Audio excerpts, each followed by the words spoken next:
Some of my strongest material comes from real life. Real life? Like, for instance, today I was driving in a car. Mm-hmm. You were kind enough to bring a car to bring this old chunk of coal here to the studio.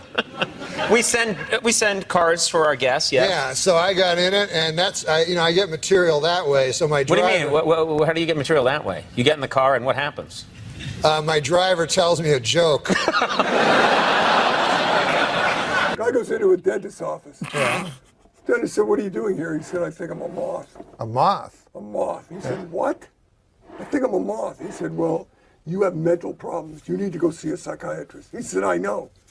He said, "You're in a dentist's office." He said, "I know." He said, "What are you doing here? Why did you come here?" He said, "The light was on." That's a good joke. It's a great one. And you're going to tell it now on the show? Yeah, that's how I get a lot of my material. Okay. Why don't we just have him on next time? That guy. No, wait till you hear me do it.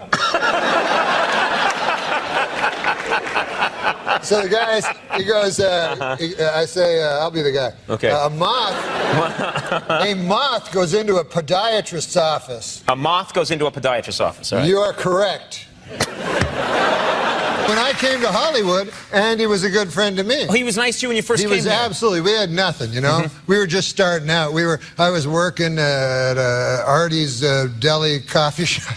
Bussing tables, you know, and stuff like that. And he was always there to help me and stuff. He was the first guy I actually met. He was he had some pylon on the TV and stuff, and he was really so sweet to me, you know. And he said, "I want to invite you over to a Hollywood party." No, I was just a farm boy from Canada, you know. Sure, yeah. And Canada, yeah. Yeah. And a big nation up to the north. Sure, yes. Powerful nation. Lovely people. So I said, wow, here's my, Andy Richter's going to show me, I'm going to go to a Hollywood party. How exciting, you know?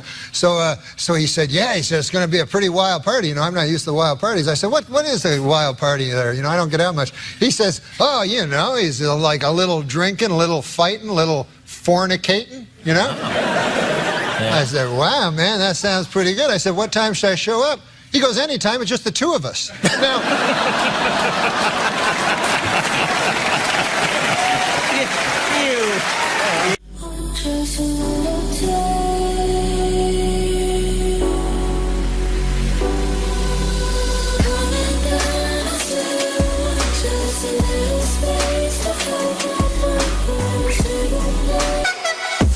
He said, "Welcome to the neighborhood. I know it's not exactly a neighborhood. I live 40 miles from here. But if you're interested, tomorrow night I'm throwing a welcome to the neighborhood bash. There's going to be a lot of barbecue, some drinking, some dancing, and some wild sex. Would you like to come?" And Morty said, "Sure, but what should I wear?" The cowboy said, "It doesn't make any difference. It's just going to be the two of us." It's interesting that John Elway won 2 Super Bowls in a row after a career of nothingness. Mm-hmm. He would have just been a bum. And then he did the same thing almost with Peyton, you know. Mm-hmm. Peyton really should have won at least 2. I mean, he won his last one. His last one. Right. He didn't really win. Right. But he really got burned by Baltimore one year, and that's right, that bomb. Yeah, I mean, not by Baltimore, but by his own defense. Mm-hmm. But it was I didn't think about it till just now. But maybe he was trying to do the same thing with Peyton. But he got him his second, so Eli doesn't have to have the most. Now, do you have a team? Do you have a rooting interest in football? Yeah. I have a team.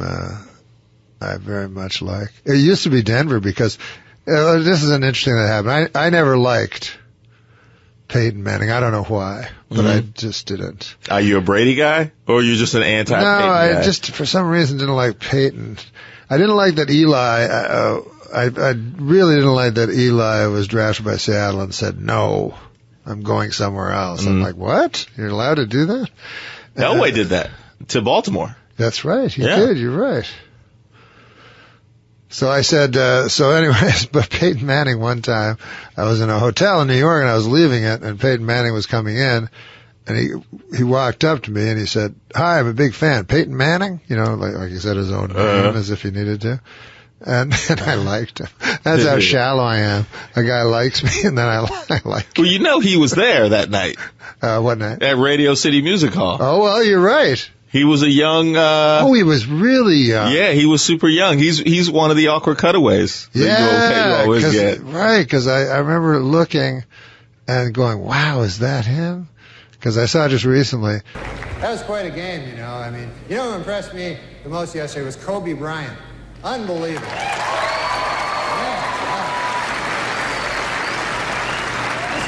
This guy's amazing. 19 years old, the youngest starter ever in the All-Star game, and he played so well that today he was named spokesman for NBC's new public service campaign called Screw It, Who Needs College?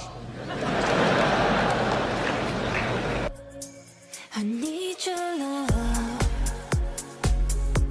You free my mind.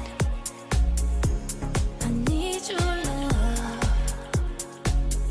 Yeah, you free my mind. Do you worry when you're in the audience at the ESPYs that somebody's going to make fun of you? Absolutely. But I think athletes, for the most part, have pretty thick skin. I think so, too, And yeah. so, but I think it's different, Jimmy. If I make fun of an athlete, at least I've kind of been there. When they get made fun of by like a unathletic comedian, it's kind of different. Right.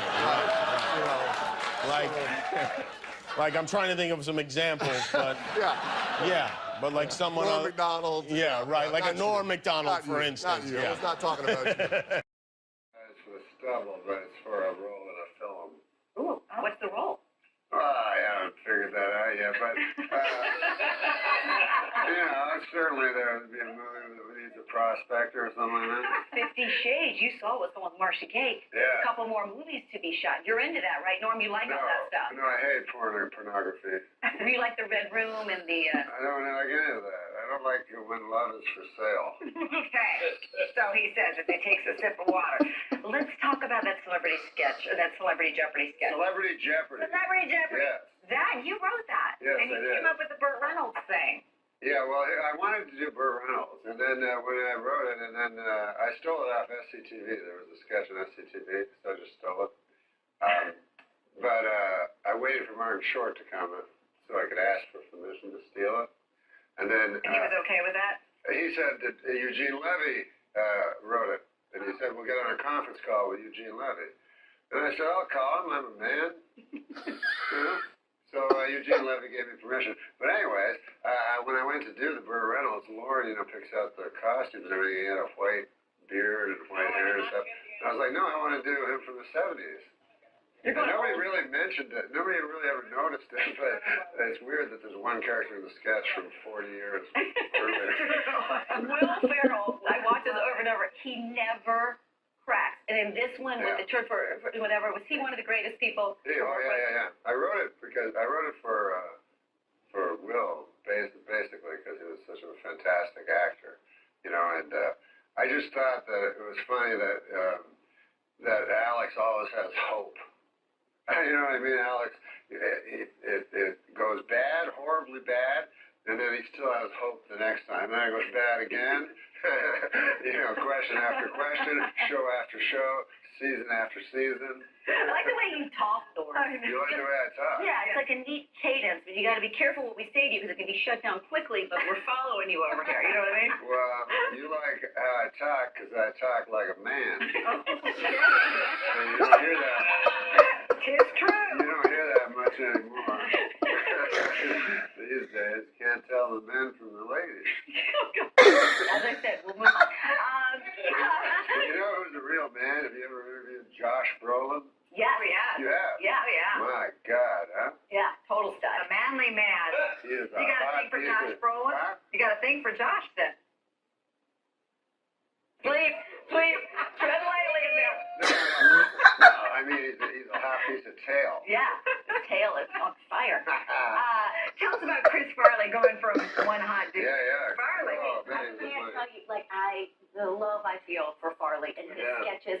Was he the guy, even off camera, that just walked into the room and lit it up? Because according to your book, there was stuff you don't even see where he's nude and pretended to be a salad and things are going on. And He liked being nude. And he would, you know, he would come in and he'd go, I'm a girl. I'm a little girl. He'd talk, you know, I'm a little girl. But anyways, yeah, he was the funniest guy. And he would always make everybody laugh. Like he'd just go out on the street and make everybody laugh. You know what he could do? He could fall.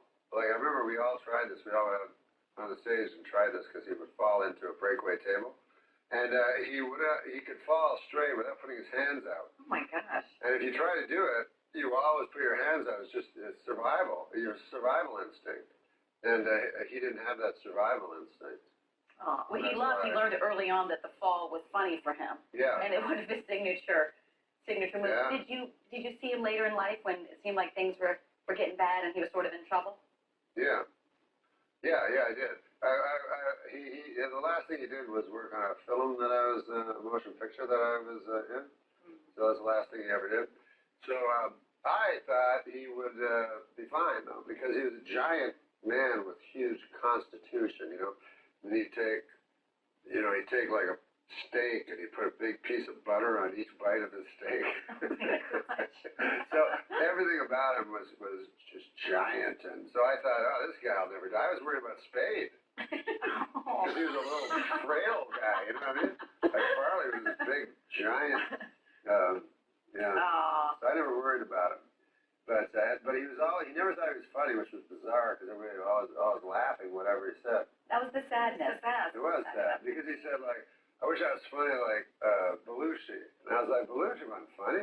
Like he was a good actor, but you know when you saw him interviewing, he was kind of a dark guy, melancholy, guy. Mm-hmm. Whereas Farley could make dumb people laugh, smart people laugh. You know, people that didn't like him laugh.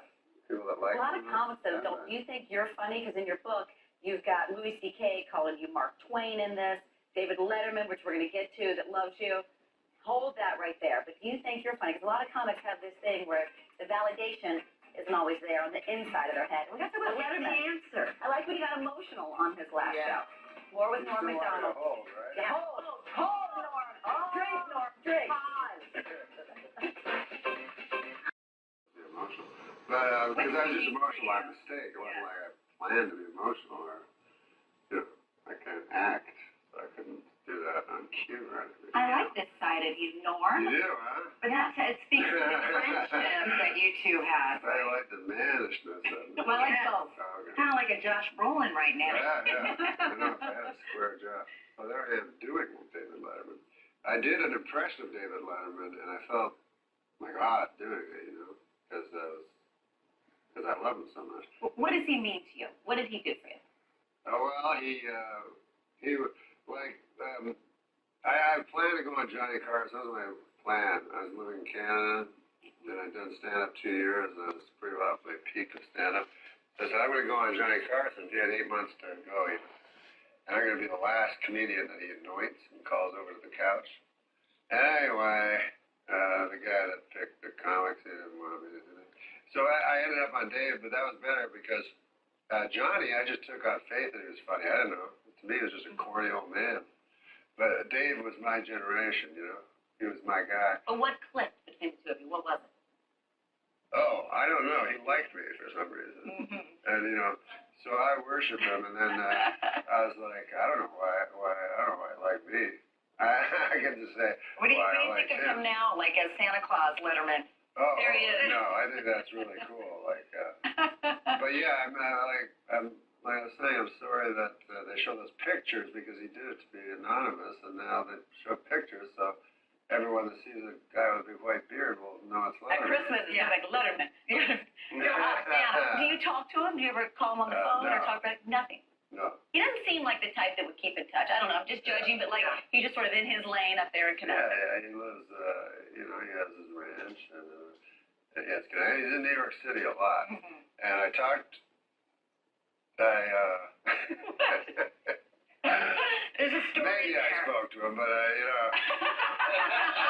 We caught you. Gotcha. That was good. But no, he's having a good time. He really likes being retired. He said it surprised him a lot. He thought he would not know what with the election, he's sitting at home. There's so much material. It writes itself. He has to miss it. No, he wishes that he would have been able to do Trump. Talking about the election and Trump, you were just on Fallon the other night. Yeah. Trump was there. Did you guys talk a little bit? Well, what happened was, first of all, I watched it. I thought it was fine. Then the next day they were like, Jimmy wasn't, it's Jimmy Fallon. Yeah. He's not going to ruin his chance to get to host Face the Nation, So, no, I was second guest, and he was first guest. First time I was ever second guest. Really? And I didn't even really surprised, continue.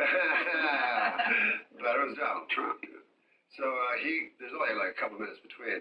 So Donald Trump came out, and he was with the Secret Service guys. And I said, "Can I get a picture, Mr. Trump?" And so he's like, "Oh, yeah, I know you, I love you. Yeah, we'll get a picture." I knew him from before. He goes, "We'll get a picture. Just give me a minute." And then he turns around, he walks down the hall, and gets in an elevator. You're still waiting. Yeah, I was like, you're like, best trick ever. I know, it was like a Buster Keaton movie. That's a good one. Fallon was on you at SNL. Was he the young guy when you were on there? And did you? No, he wasn't on with me. We didn't cross paths. There was no. Okay, I guess he was so young. Yeah, he was a very, very young kid. Who did you pay? He used to send in jokes all the time when I was on Update, and I think he got one on or something. So he was the young, aspiring, always trying to get in. Trying to get in, and then he got in and blew the roof off his roof. Anybody you paid it forward to is what I was going to ask, because you had so many people. You talked about Adam Sandler and everybody that sort of helped you. Who did you pay it forward? No, I didn't pay it forward. No, I tried to help people, but then it turned out they sucked. I can't pick good guys, and if a guy's good, he'll make it anyways. But I have had a few guys that go, "You gotta hire this guy," and then the guy phones me and goes, "Oh, that guy sucked. He was the worst." I'm like, "I didn't know." It seemed funny to me. Norm's memoir, based on a true story. How loosely based on a true story, or 100% based on a true story? It's 100% true. Okay. The facts not all the facts out there, but the truth is there. It's out now. Norm, this has been interesting. Nice to meet you. Thank you, kid. I love that. Thank you. All right, there's been a lot of drama on the CBS hit Criminal Minds. Thomas Gibson was fired after kicking a writer. You can't do that, Norm. Were you an update from Kicking it right. Yeah. New cast member Adam Rodriguez is coming out next.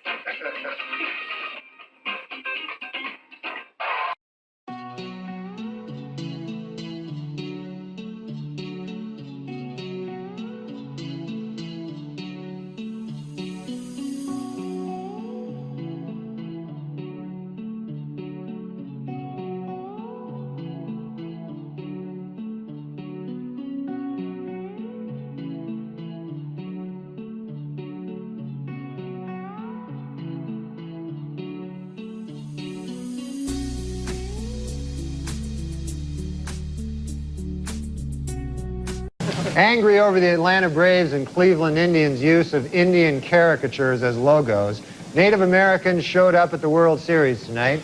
They chanted for hours to protest Indian stereotypes, though it didn't help their cause any when it started to rain.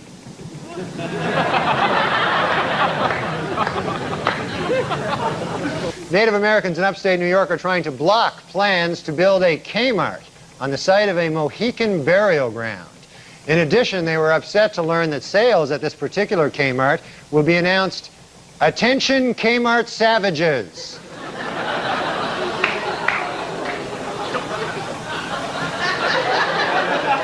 In Michigan, State Historical Commission officials say they will not interfere with the building of a new major sports stadium, even if construction unearths historical artifacts. However, state Indian Affairs officials say that if relics from a Native American tribe are found, they would like to have the land set aside and designated as a sacred tribal burial ground / giant casino.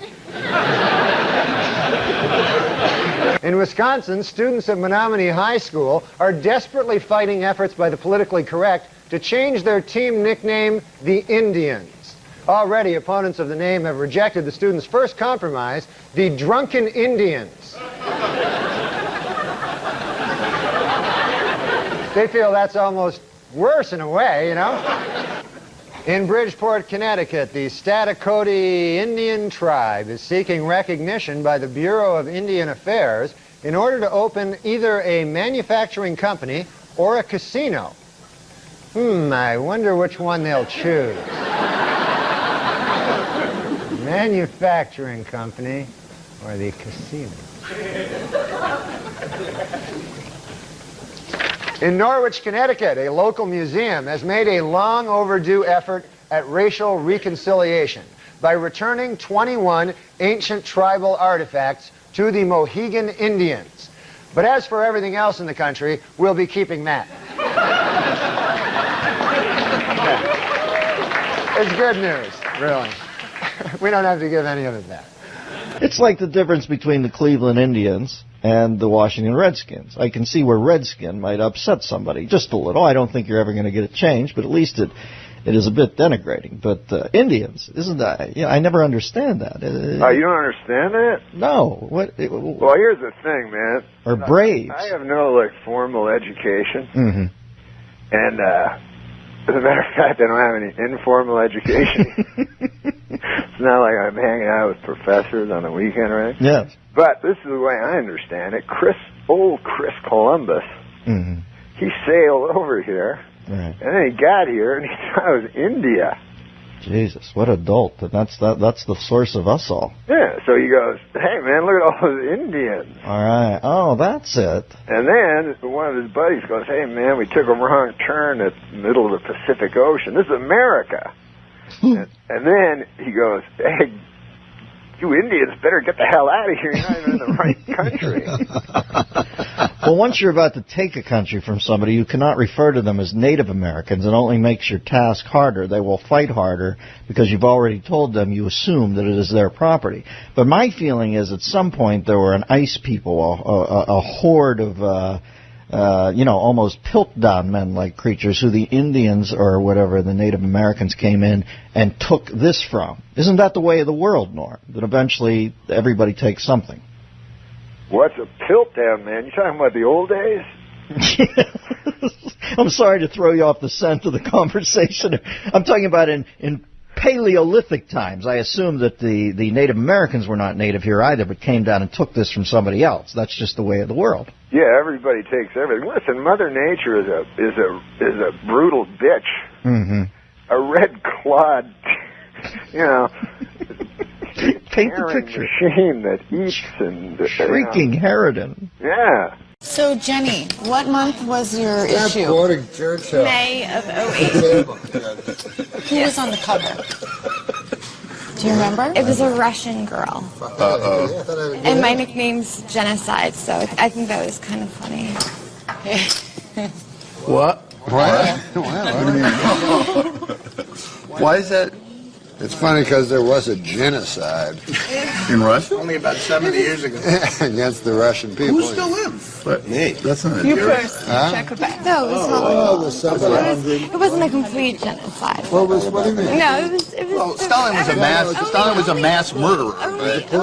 Only Jewish people seem to get really offended by my nickname. There are fives in a case. Right. Well, they're the only ones that. Well, the only true genocide was the. Sam, another one this way, Sam. That was a true genocide. Wow. What? The American Indians was a true genocide. No, that was for land. No, that was justified. That was for land. We were taking their property.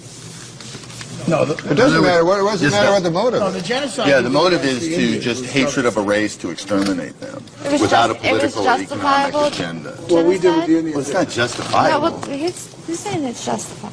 I said, well, just got to bury it. I'm just wondering how it's justified. One counterpoint. You've never heard the legal term justifiable genocide?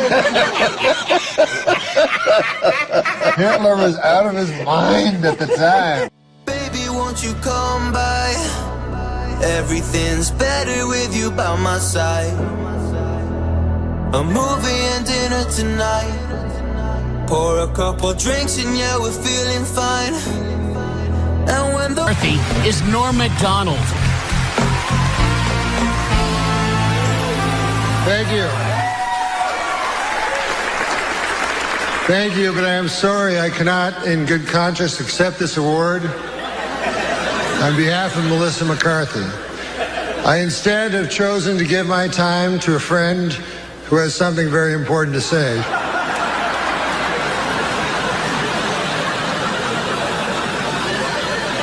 My name is Johnny Two Feathers.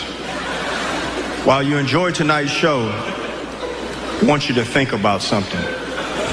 The spot where you're sitting, every square foot of ground in this country was stolen from my ancestors. And after you stole it, you murdered them. So you'll forgive us if we do not laugh along. There is nothing funny about the extermination of a people. The theater stinks of blood. That's all I have to say. Oh. Johnny Two Feathers, everybody. Johnny Two Feathers. Give him a wave, Johnny. Johnny, you don't want to wave? All right. Well, Johnny Two Feathers, everybody. Norm Macdonald is a comedian's comedian, a man who has earned both respect from his peers and laughs from the audience. There are obviously a lot of entertaining celebrities, but Norm Macdonald used to come on our show in the early days, and those were, I thought, great television because we never knew what was happening, and it was always teetering on the edge of, it was all about to blow up. It's all about to fail, and it would always end brilliantly, and then he stopped coming around, and it was just a period that passed, and I was always sad about that because I thought, we're a very celebrity-conscious age, and people always think that the best guests are the biggest celebrities. Sometimes, you know, the best guests are these people that you have a weird connection with, and it's compelling television. People see and they talk to me about it later on. Like, I'll be out in the world walking around, and people will say, I saw that when you were with Harlan or when you were with Norm or with Will, and that really got wild and crazy in a way that they don't see on television. But what's the movie going to be called? Really? I know what it's going to be called. Yeah, what's that? If it's got Carrot Top in it, you know what a good name for it would be? What's that, Norm? Box Office Poison. What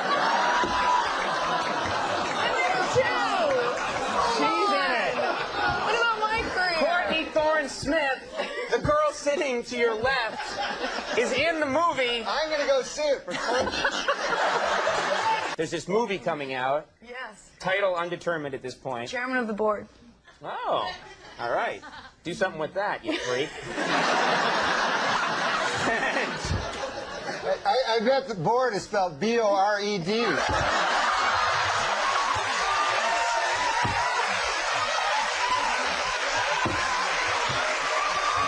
You know, I learned a little bit about that was Norm. And of course, Norm's a little crazy, but Norm, you know, a big host would come and we'd all get all hopped up, like, okay, Rose is gonna bring in big ratings. Let's get our AP. Where's my goat? I'm gonna throw out a goat. And Norm would sit there in the pitch meeting. We'd all be dead serious. You know, Will would throw out, I'm going to do a cheerleader. Right. This one and that. And Norm would be like, yeah, I got a sketch where, you know, you're going in your pants, you know? and you're just walking around, and you're like, yeah, I'm the guy with the in my pants, you know? I hate this guy, and you look at him like he was nuts, but he knew what he was doing. Yeah, Norm knew exactly. Listen, one of the single funniest things I've ever seen in my life is when he did Letterman, how quickly he would throw the sport coat off at the end of the sketch. Nothing made me laugh harder than Norm. Doing Letterman, and I said to him, what's with the sport? You know how Letterman, how ill and easy is with show business. Yeah. Norm said, that's all I had at the beginning. The essence of it was his discomfort. I said, this guy's a freaking genius. My apologies to Jen Alfman. Good night, everybody.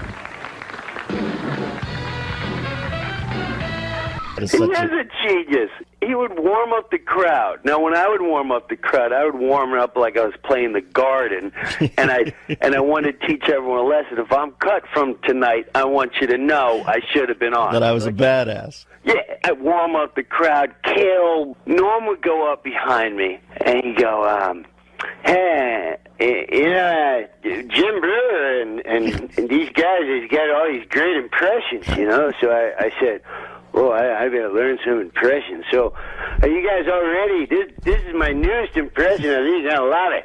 Because here's Ed Sullivan. And I'm like, he's really going to do Ed Sullivan? Like, why would you? He goes, Ed Sullivan introducing the Beatles. And he goes, ladies and gentlemen, it's the Beatles. Well, I got to work on that one a little bit. I see you during the show. He's got a little Andy Kaufman in him, Norm. He likes to frustrate, titillate a little, but then periodically he'll say something like, I feel sorry for the homeless guy's dog, because the dog's thinking, this is the longest walk I've ever been on. I give a guy some money out there, a homeless guy in the street, and this is a kind of odd thing. He had a dog with him. You ever see this? He's a homeless guy, but he's got a dog. That kind of odd there. Guy got no home, but he's got a dog. And the dog's really thrilled with this idea, Dog's going, hey, pal, I can do this by myself pretty well here, The longest walk in the world you got me on here. What the hell? What the hell kind of a thing? What the deuce? Norm's hosting a sports show now, Jimbo, on Comedy Central. Oh, that's dangerous. You and I both know that can be very. Yeah, but that is a panel I volunteer for, because I want to be in the blast site of that when that goes off, because that is going to be a hoot. Tonight, the NBA is rescheduling Chicago's playoff games around Oprah Winfrey's farewell show. Apparently, the Bulls are taking orders from the cows. Even more surprising than this, Michael Jordan's Hitler mustache.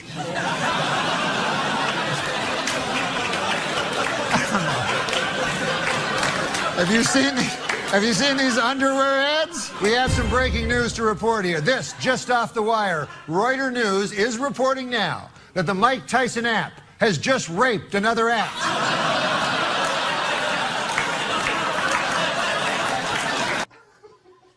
Well, you know what? I like Norm Macdonald. Let's give him the money for the week. I didn't even know he had a podcast. Oh yeah, dude, Norm Macdonald. Did you see him on Conan telling that moth joke? No. Yeah, you got to see it. No, I haven't. Dude, you know how many comics out there don't give a fuck, but kind of still do? You have to kind of still do to eat. That guy Norm truly doesn't. He's so fucking funny. One of my best opening monologue jokes ever. Did you ever see? Remember that whole thing when he was doing Weekend Update and they told him to make it funnier. So he didn't. He just was more Norm the next week. So eventually, of course, he gets fired. So then he goes off into the Hollywood world. He's got a TV show or a hit movie or some shit. So now they bring him back to guest host on SNL. And I'm going to butcher this, but he kind of came out. He's like, yeah, so, people know I got fired from this show. So now they got me back hosting, which means either I got a lot funnier or this show sucks. That's what he opened up.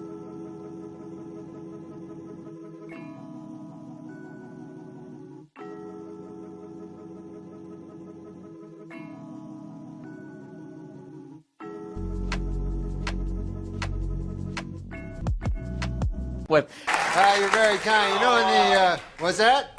Oh, yeah, no, you're absolutely right. That is my name. When the people here asked me to do the show, I gotta say, I felt kind of weird, I don't know if you remember this, but I used to actually be on this show, I used to do the Weekend Update news routine. You remember that?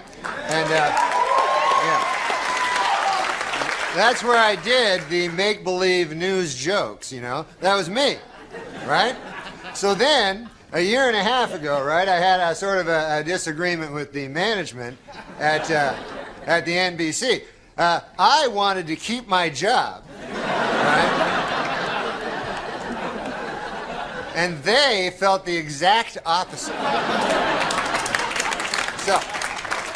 So you see, they fired me because they said that I wasn't funny, Now, with most jobs, I could have had a hell of a lawsuit on my hands for that, but see, this is a comedy show. So they got me, you know what? But now, this is the weird part, right? It's only a year and a half later, and now they asked me to host the show. So I wondered, I go, hey, wait a second here. Hey!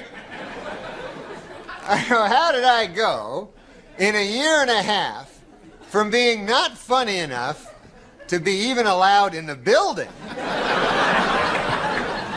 to being so funny that I'm now hosting the show? How did I suddenly get so damn funny?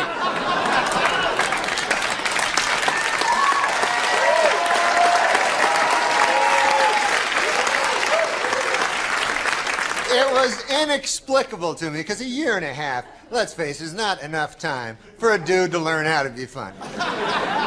Then it occurred to me, I haven't gotten funnier. The show has gotten really bad.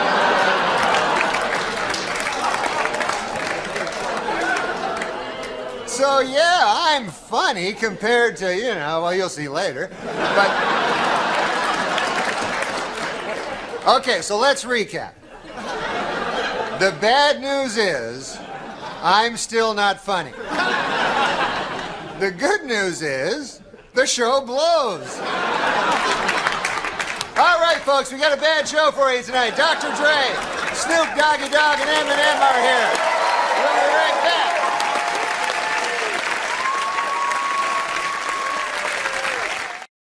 It goes, there's comics, and then there's comics. Is one of the rare comics, which means 6 people think he's funny. Norm Macdonald. You've got your podcast, it's still going, but I clicked on it the other day, it says Norm will be back in May. Oh, yeah. What's going on? Well, I do it for a while, and I go, I don't want to do it anymore. I don't want to do this anymore. And then they're like, he's on hiatus. Yeah. Is that what that is? Or is it just that you may or may not come back? Yeah, I don't know if I will. Okay. You used to have a thing on the internet. Oh, God. Yeah, people would come on. Yeah, the podcast. That's right. I promised myself I would never do the podcast again. You also promised yourself you'd write a good book. Okay, now. I mean, there is always one other option. There's another option? What's that? You ever heard of the Queensboro Bridge? I'll do the podcast. I just do it for a while, and then it's fun to watch. Tired of it. Because it's fun to do, man. Yeah. It's so great. I think it's just the people who do it with Norm are awful. Are awful. Well, no, Sean isn't. Sean does it with me. Well, there's one guy. There's always one guy. It's the rest of the people. The future's good. It's those awful others. Do you enjoy doing the interview stuff with people on the podcast? Yeah, well, we got good guests, so that I was interested in, but it's harder. Like, you guys obviously have to just interview everybody. Not necessarily. Here. What? No, we don't. You don't? No, you're a special choice. We could have said no. I'm amazed that people. I don't know how I would do with people that you don't care about. Yeah, like I'm always astonished by, especially a guy like David Letterman, who I think would be even less interested than we would be. Right. Or the way he can pretend to be interested. Right, like, and actually yeah, but don't you think he has a little more juice or say on saying, hey, this guest is here? But there's every once in a while they have to take it. He has to take it. Oh no, on an average guest, you got to if they're in town, they're promoting 3 guests a night. Yeah. There's not that many interesting people. And, actors are not interesting at all. I mean, and now, did you start getting pressure from anybody? Because it's your podcast, but you start getting money from the outside coming in. I think it was Jerky Links, which might have explained the ballooning. Was that right? You had the Jerky Links thing. You had to try to convince me you're a Jerky Links guy. What? Just get what they want, like guests from them. Sean and I, we liked just older guys. A lot of people wanted young people.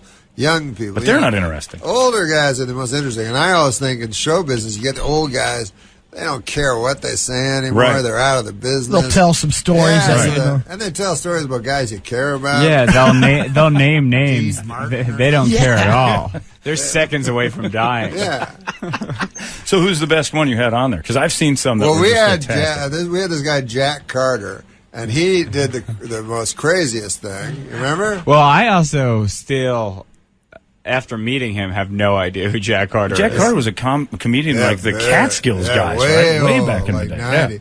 So he was talking, and he said he was talking about the war. And he was Which one? The Second World War. I go, you were in the Second World War? He goes, yeah, it was a lot of fun. I go, the war was a lot of fun? And he goes, well, I never got to go over. I never went over, He goes, I got a lucky break. My whole unit was going to D-Day, and they all died. And I didn't go because I got deathly sick the day before. And then I go, oh, man, it sounds like you were faking it as a joke. And then he goes, I was. And then he's like, I never told nobody that. So he finally confessed. Yes, that he is a deserter and a traitor to our country. But you learn that kind of stuff on Norm's podcast, which Norm's is great. Deathbed Confession. That'd be a good show. That'd be pretty awesome. You just show up at hospitals, and they think it's to bring them up, but it's really just to get them to admit We've had some a couple... You have to admit some stuff, and then you pull a plug out of... Man, do I want to follow you around with a camera? Hey, I'm here to pull the plug there. You got anything to say? So, Rickles.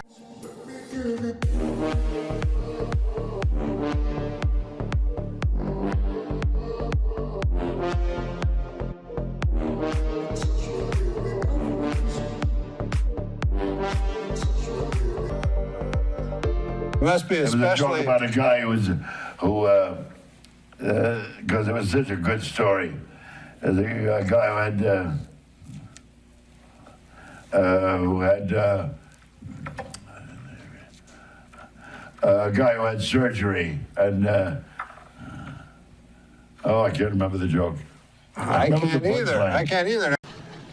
Haitian General Raoul Cedras, who will be stepping down in 2 weeks, held a hasty garage sale of some knickknacks he'd acquired while in office.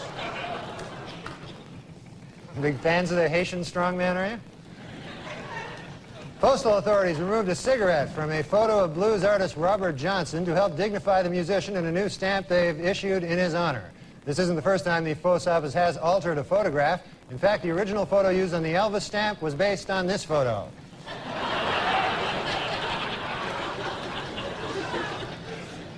King enjoying a hoagie. In a related story, 3 of Hollywood's most powerful men, David Geffen, Steven Spielberg, and Jeffrey Katzenberg, joined forces last week to form their own movie studio. When asked what sort of films we could expect from them, the trio replied, mostly pornos. That's good news.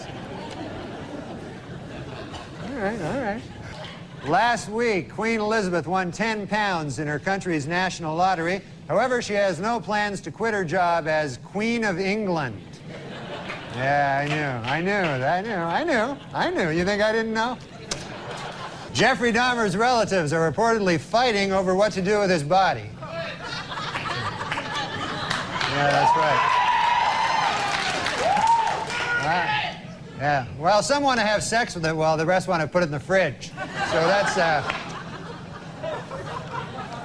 should have stopped at the premise that time. The U.S. Postal Service this week canceled plans for a stamp commemorating the bombing of Hiroshima. They will instead release a different stamp. Here it is that hopefully people will find it less offensive, that one.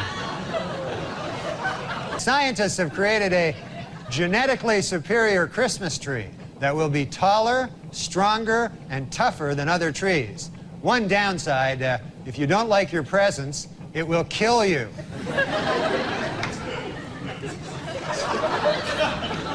It's a hell of a downside there.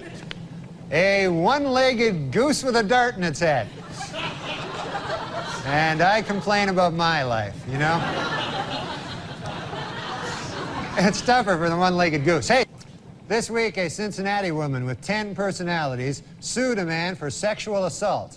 But the suit was thrown out when 2 of her personalities said that she may have consented. You know, folks, where I come from, no, no, no, no, no, yes, yes, no, no means no. Hate to get on a soapbox, but that's where I come from. Oprah Winfrey broke down and cried this week, saying she had once smoked crack cocaine. You know, I don't know what she's crying about. I mean, you know, some people in this world never get to smoke crack cocaine. It's ridiculous. Huh? Here's an amazing story. Twins born 95 days apart. Even more amazing, they were born to different mothers and they don't even look alike. Hard to believe. This week, a court banned gays from marching in Boston's St. Patrick's Day parade, but they will still allow them to be beaten up by drunken Irish guys. I'm afraid to know what you're applauding at there. Okay. Well, the Super Bowl might be over, but the San Francisco 49ers just keep piling it on. They now lead the Chargers 83-40. for 27. So they've comfortably covered the spread. And in football news, man, this is getting ridiculous. The 49ers now beat the Chargers 1,000,655 something to 27. All right. Not good with those long numbers. A study says that pot use in high school is up sharply. Don't I know it? Oh, yeah. I'm joking. And I don't really sell drugs to children. And now, to illustrate the point that their client is running out of money to defend himself, O.J. Simpson's lawyer said this week that if he had to do it over again, after killing his victims, O.J. would now rob them as well. That one you find troubling? We went... Well, how about this, huh? You know, it makes me sick when a society lets a guy like Colin Ferguson live for another 200 years. It's ridiculous. It's crazy. Israeli security forces have rounded up over 150 suspects in last week's suicide bombings. Suspects in a suicide bombings. Now, well, here's a hint. Look for the dead guys, and probably on the right track. Well, in Buffalo, Wyoming, a truck jackknifed this week, spilling hundreds of sticks of dynamite on the I-90 interstate, though officials noted that there is absolutely no danger as long as you're protected by magic. Yeah, I wish I was protected by magic. All right. And with the Pope in New York City, some of the New York City's greediest and most heartless con men are getting rich selling fake tickets to the Mass in Central Park. Don't I know it? Look at all... Look here. Look at all this. Oh, yeah. Hoping to impress a girl, Kevin Hall, 18 years old, stuck a sawed-off shotgun in his pants and blasted off his genitals. You know, I don't know the girl, but I'm guessing that the stunt didn't work. I've learned that the hard way. In an attempt to reassure critics of the president's Bosnian policy, White House press spokesman Mike McCurry stressed that the administration does not intend that America be the world's policeman. He did acknowledge, however, that the Marines had just pulled over the country of Brazil for speeding.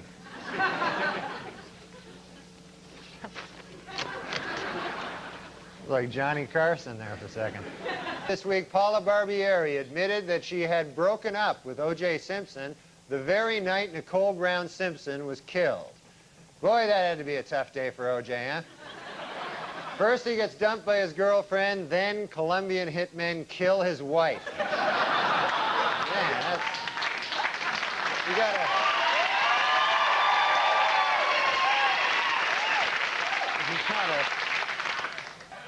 Recent studies indicate the number of people getting the AIDS virus appear to be declining sharply.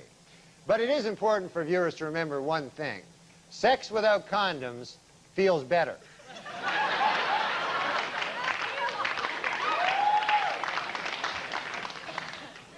And now I have to say this. It should be noted, however, I have no idea what I'm talking about.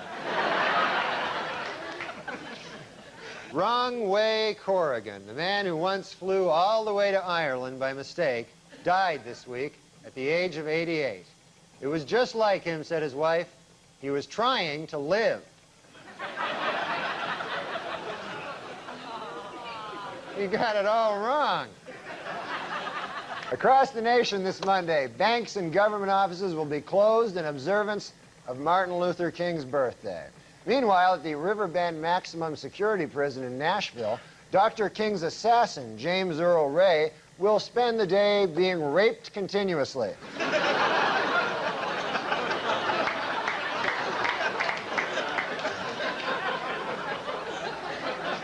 He's a bad guy, by the way, James Earl Ray, if you don't know that.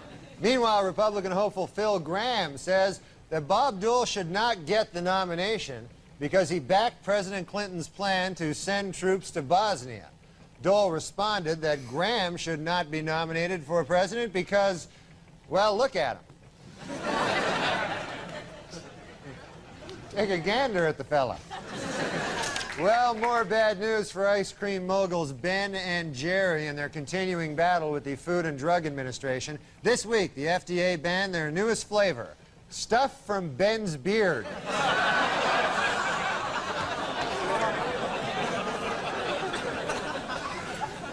Meddling bureaucracy wrecking that.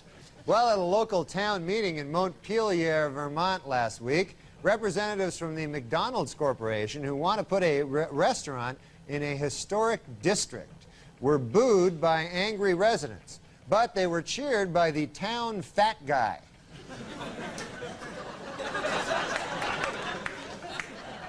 Every town has one, the town fat guy. With peanut consumption in the United States down 10%, the Peanut Advisory Board has decided to launch a $600,000 publicity campaign. Most of the funds will go towards spreading ugly rumors about almonds and cashews.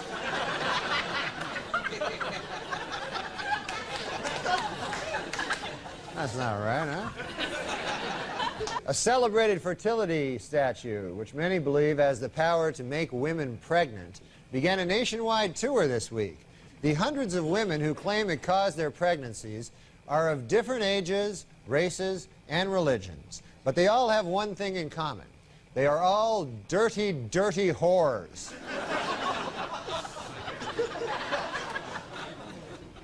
Dirty, dirty whores. In Colorado this week, Bob Dole warned that if Pat Buchanan is the Republican nominee, the party might lose both the presidency and control of Congress.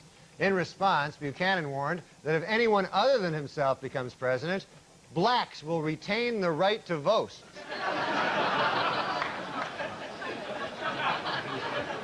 6 of one, half dozen of another. Just days after winning the New Hampshire primary, Pat Buchanan has become the target of savage attacks within the Republican Party. On a positive note, however, he did pick up the enthusiastic endorsement of Bill Clinton, the President of the United States of America. Can't get much higher than that. Well, television history will be made this week when film legend Elizabeth Taylor appears as herself on all 4 CBS Monday night sitcoms. It's part of the network's new campaign, Must Eat TV. She enjoys eating. According to a Senate Committee on Violence, Denise Brown has done more to bring attention to the cause of battered women than any other person. Well, almost any other person. Once again, O.J. gets the short shrift. Well, Washington, D.C. Mayor Marion Barry says he has devised a money-saving plan that would close the district's Lorton prison and transfer its 7,000 inmates to private lockups. One hitch is that the financially strapped district doesn't have the startup money to implement the plan. Another hitch is that the guy who devised the plan smokes crack.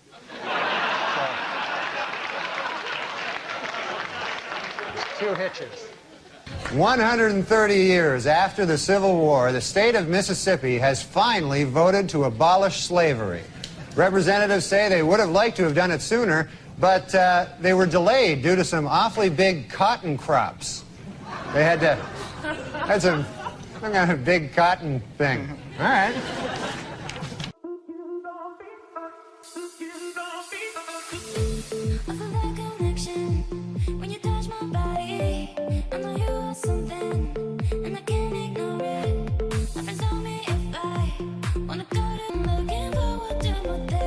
I watch old TV shows. Yeah. And it was the first Kojak. You remember Kojak? Telly Savalas. Telly Savalas. With the lollipop. Yeah, he had the lollipop going. So for the pilot, it was Crocker's first day. You know, Kevin Dobson played Crocker. Sure, Crocker. So he was just out of police academy. Green. They kept saying how green he was. Kojak had been around a long time. He knew everything. So he's, you know, has this green kid, and he doesn't know if he wants to be working with him. So what was happening was prostitutes were being murdered. Oh, my. He goes, go down and try to get some information from the prostitute's mother. So a little while later, Crocker comes back. I talked to her mother. She wasn't a prostitute at all. she was a good girl. So Kojak's seen it all, right? So he takes this lollipop, he goes, yep, she was a good girl. Mama's apple pie. The 4th of July. She was a hooker!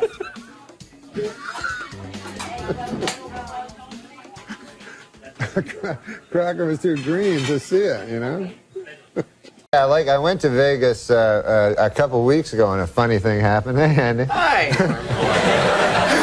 And a funny thing happened there in Vegas, right? Mm-hmm. I go there, you know, to gamble. I meet a couple of midgets, you know? Couple of midgets? Yeah. Little people, I call them. Well, I don't think of people as little people. Okay, your word's better. Yeah. Go ahead anyway. You meet a couple of midgets. I know a lot of people in show business talk about the little people. Right. But I think everybody's the same. The midgets, the regular people. Okay. You know?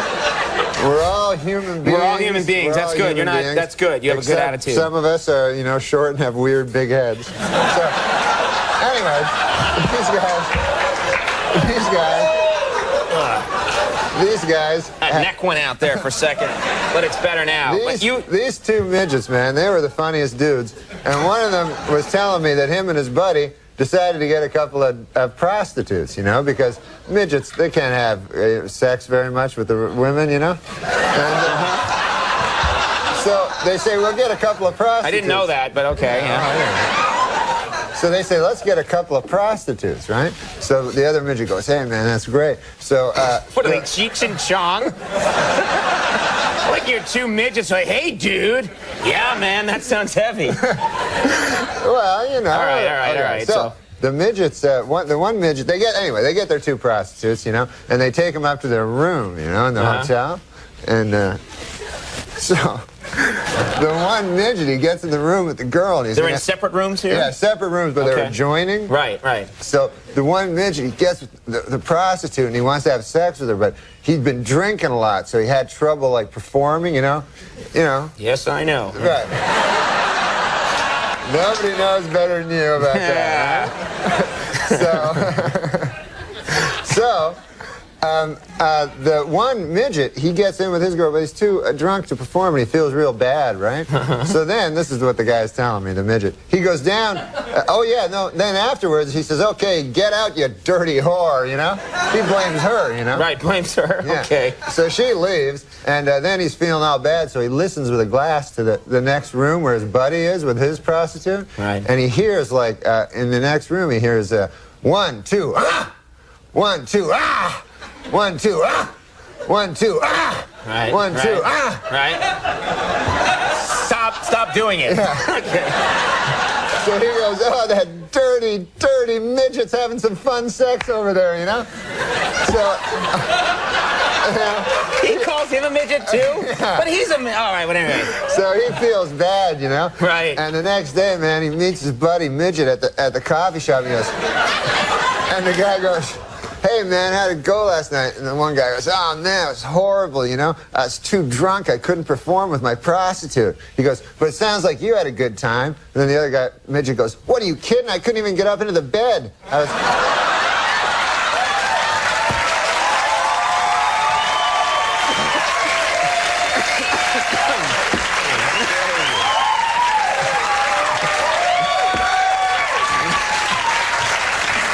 really lucky that you ran into those guys, because it's such a good story. I know. Well, it's a happy ending. They did very good at Baccarat, and they went home. They were happy.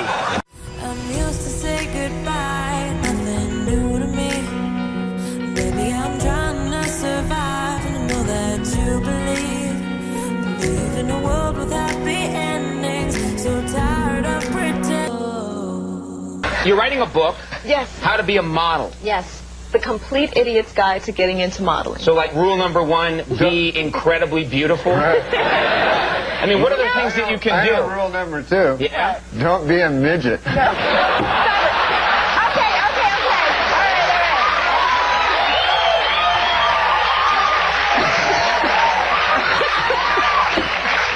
All right.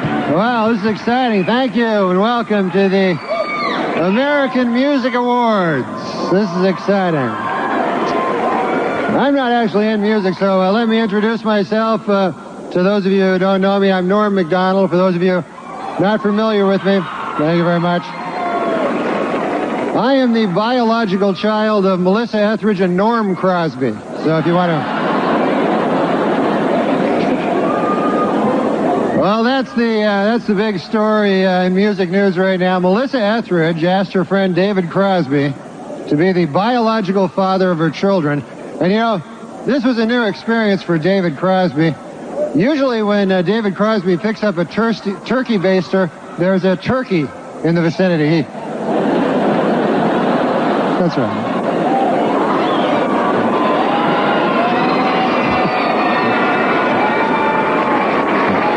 He's a fat guy. But this is the 27th Annual American Music Award. It's the first American Music Award of the new millennium. And we're setting a... Yeah, very exciting. Very exciting. And we're setting a big record here tonight. Three straight hours of ABC programming without Regis. So that's kind of exciting. You know?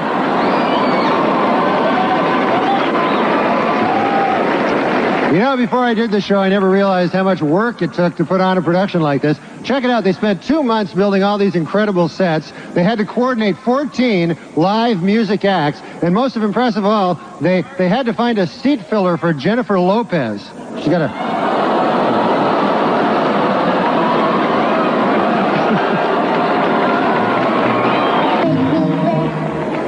What the fuck was that? Now, maybe you guys are right. Maybe she doesn't have a gigantic ass. I stand corrected. Well, it's been quite a year in music, though. Let's look back. A lot of classic songs have been covered this year, haven't they? Lenny Kravitz did American Woman. Dwight Yoakam did Crazy Little Thing Called Love. And Barry Manilow released an album entitled Manilow Sings Sinatra. And I'll tell you, it is a great CD, or as I like to call it, it is a great coaster. I like to throw my drinks on that. It's not a good CD at all. And you know, with everyone so obsessed with their careers nowadays in music, you know what I mean? Here's a kind of a nice story. Celine Dion is retiring from music to try to start a family, you know? And I think she's serious about it, because I just saw her backstage chasing David Crosby with a bucket and a copy of Swank. So I think she's serious about it. Well, we've got a big show, so let's get it going. Yeah.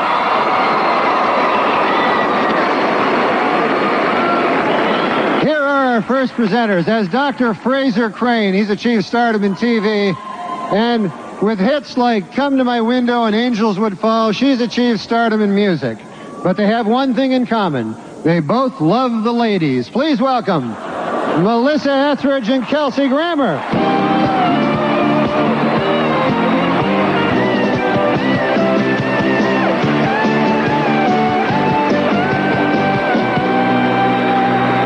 Thank you. We're back here to present the award for the favorite country album. Our Shadazy. An interesting thing about the name Shadazy. Do you realize that the name Shadazy comes from the Native American word for my sisters? It's kind of like that other Native American band Chumbawamba, which means thanks for that one song. Ladies and gentlemen, Shadazy, right here. Okay, folks, before we continue, I have an announcement from the management. Would the owner of a Glock 9 with the inscription "Too Puffy with Love" please pick up your gun? It's at the hospitality suite. Well, 1999 was a big year for Latin musicians, and Atlanta Braves pitcher John Rocker thinks they all suck. He especially hates our next performer, and has never bought any of his 13 consecutive #1 Latin singles or any of his 17 million albums he sold. So if you're watching now, John Rocker, be a good time to hit the can. For the rest of us, here he is, Enrique Iglesias.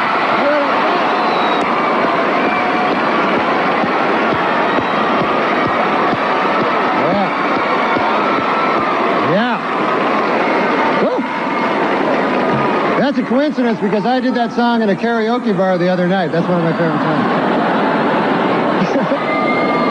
I was just talking to Dre backstage. I don't know if he's a real doctor, but he did prescribe me some stuff. So I don't know. There he goes. And that leads us to our first special merit award of the night. Ladies and gentlemen, for nearly 30 years, our next presenter toured the country with his band, The Grateful Dead, playing guitar to sold-out arenas of tie-dyed hippies. That's right. Please welcome the late, great Andy Garcia.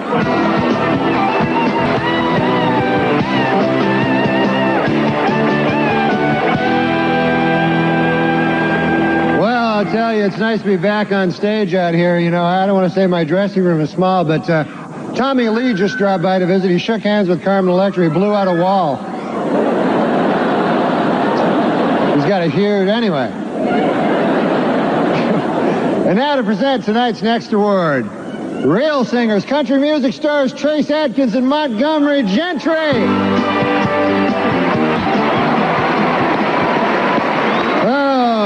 Thank you, folks. I didn't know the Judds were back together. Did you know that? I just saw them. I just saw the Judds backstage. Yeah, you're big Judds fans? I just saw the Judds backstage chasing David Crosby around with 6 mason jars and a ham sandwich tied on a fishing pole. I don't know what it means. Our next presenters are talented young stars who became overnight sensations with their brilliant debut albums. And if I can take this moment to offer a little friendly advice, kids, whatever you do, when you put out your second albums, don't suck.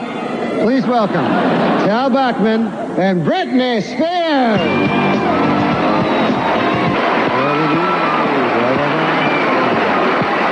Yeah, Savage Garden. That was great. He didn't seem as savage tonight as usual to me, but that might just be me. You know, folks, it's time for our next presenters, and for a long time there's been a rivalry between West Coast rappers and East Coast saxophone players. But tonight they have put their differences aside to be here. Please welcome Warren G. and Kenny G.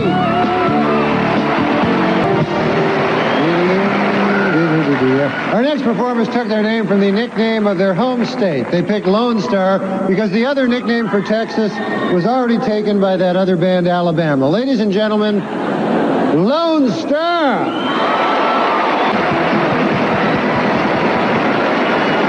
Well, you all know our next two presenters. When he was on the show Silver Spoons, he went by the name of Ricky. But now he's all grown up on NYPD Blue, and he prefers to be called Big Ricky.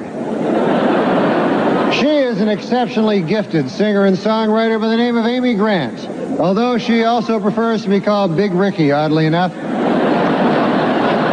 Ladies and gentlemen, big hand for Big Ricky Schroeder and Big Ricky Grant.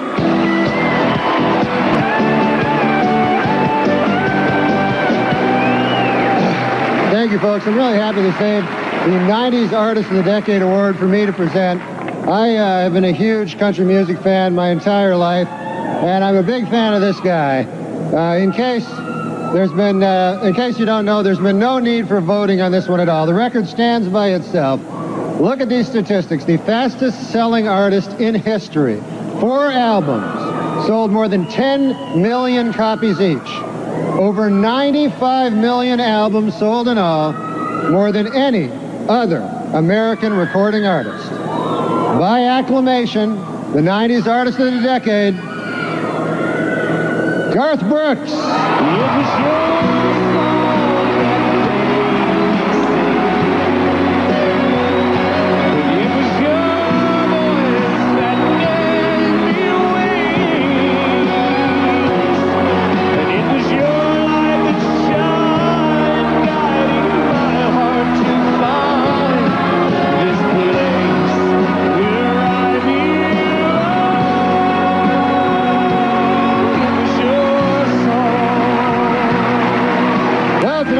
Together 3 of the hottest top 10 singers, and we put them together on this stage to participate in a bare-knuckle fight to the death. Here are Tyrese, Jessica Simpson, and Julio Iglesias Jr. All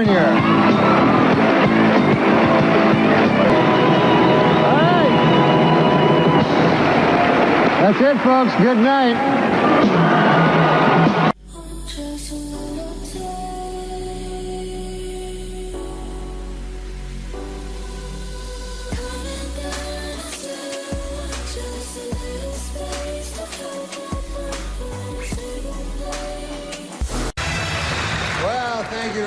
much. I'm very excited to be here, you know, and I was asked to host the ESPYs this year. Yeah, hi, that's my name, Espen.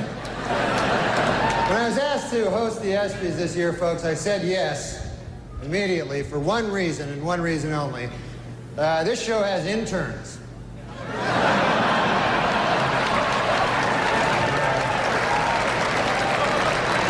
I'll be having a little improper relations backstage a little later. But man, it's great to be here at the 6th annual ESPY Awards. Hard to believe, huh, that the ESPYs are 6 years old. Although Anthony Mason swears they're 18. So...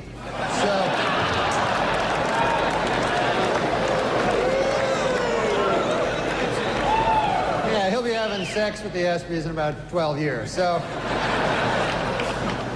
I was a little late here tonight. I took a cab to the theater, folks. And I don't know if you've ever been in these New York City cabs, but I got one of those cabbies, couldn't speak English, you know.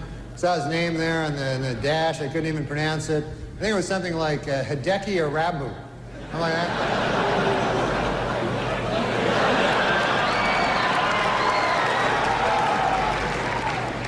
Arabu's been having some trouble, man. They fired his translator. Steinbrenner fired his translator. And people see that as cruel, you know, but I don't know, you know. I mean, if you're not doing well in Yankee Stadium, you know, do you really need a translator? Do you want that, you know?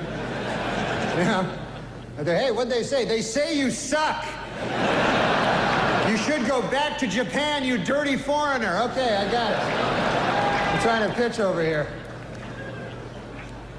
It's great to be here on ESPN. I love sports, man.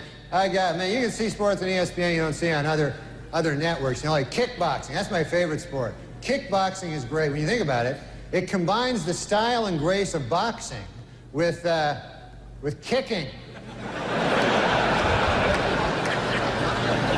This seems kind of immature. Just backstage, a lot of celebrities back there, man. I was talking to Jerry Jones, you know, the Cowboys owner, and he's disappointed, obviously. Yeah. Well, he's a good guy, though, man. He's talking about rebuilding the team, you know, and he told me, he says, we have to get back to what made us a championship team. Strippers and crack.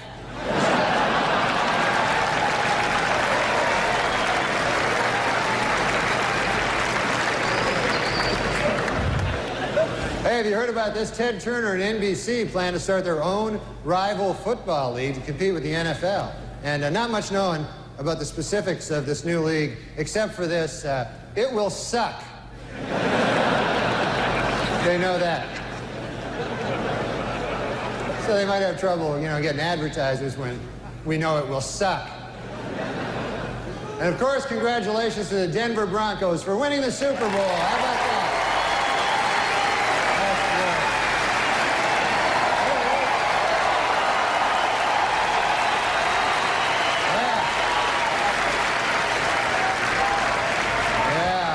Denver did great, you know. There he is. I love the Denver fans, you know, because for one thing, they don't wear food on their heads. That's nice. And they had a wild celebration in Denver after that Super Bowl, man. And now city officials expect an even wilder celebration if the Nuggets win 10 games this year. They say they're gonna say the whole city's gonna go nuts. Yeah, the Nuggets are having a bad year this year, man. Matter of fact, they're making a film about the team. They got a pretty catchy title. It's Black Men Can't Jump Either.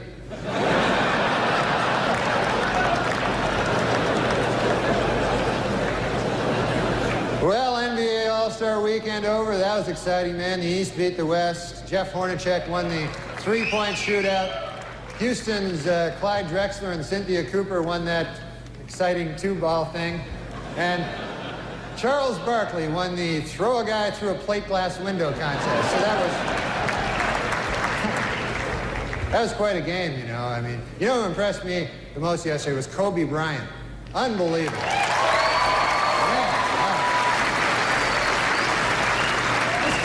This guy's amazing. 19 years old, the youngest starter ever in the All-Star game, and he played so well that today he was named spokesman for NBC's new public service campaign called Screw It, Who Needs College? Of course, the biggest story in basketball, no question about it, Michael Jordan may retire. Yeah, Michael Jordan may retire after this season, and it's terrible news for Bull fans, you know, but it is terrific news for golf hustlers. They're happy about it. But Jordan is very serious, though, about leaving. In fact, he's already called the Hall of Fame to make sure that his plaque bears his basketball nickname, Air Jordan, and not his baseball nickname, Senior Crappy.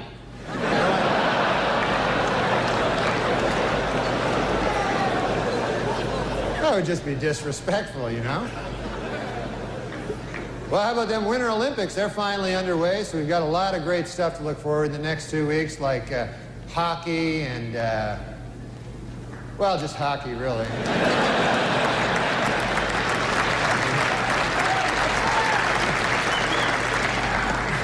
I was watching last night, I saw speed skating, and my goodness, you know, could the outfits they wear be any tighter? Holy Lord. There was an East German woman, I swear, you could see the outline of her entire penis. It was...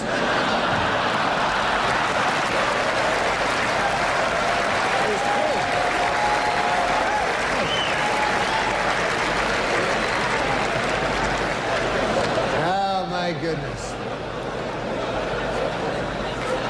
Well, there's all kinds of sports celebrities in the audience tonight. I see Tiger Woods right there. Tiger Woods, how about that, huh?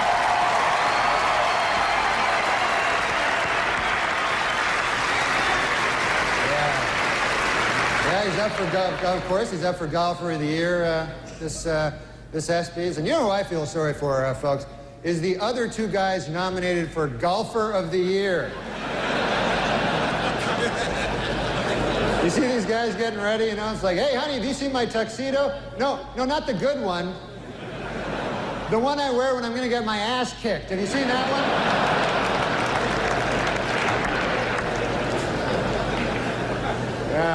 one? Boomer Esiason is with us. Boomer.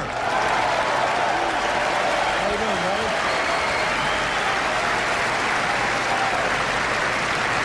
Boomer, of course, will replace Frank Gifford on Monday Night Football next season. And Frank told reporters that this will allow him to spend more time with his wife and children. Then he broke down and cried for 45 minutes. So.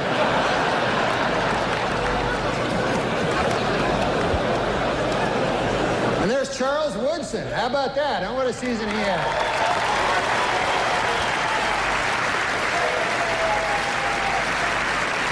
Great, man. He became the first defensive player to win the Heisman Trophy. And congratulations, Charles. That is something that no one can ever take away from you. Unless you kill your wife and a waiter, in which case... all bets are off. Just a word of advice. Folks, before we can begin handing out our awards tonight, we must look...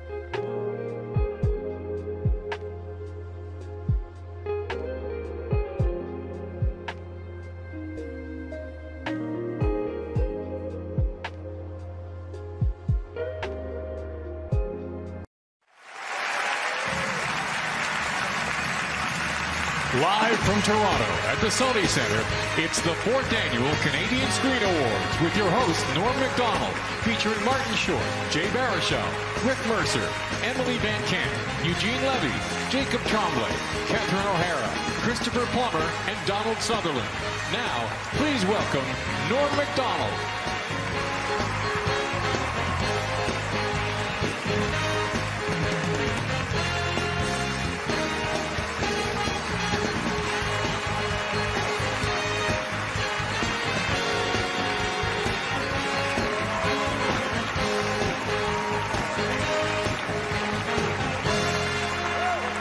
Thank you and good evening. I'm Norm Macdonald, and I could not be more excited to be here.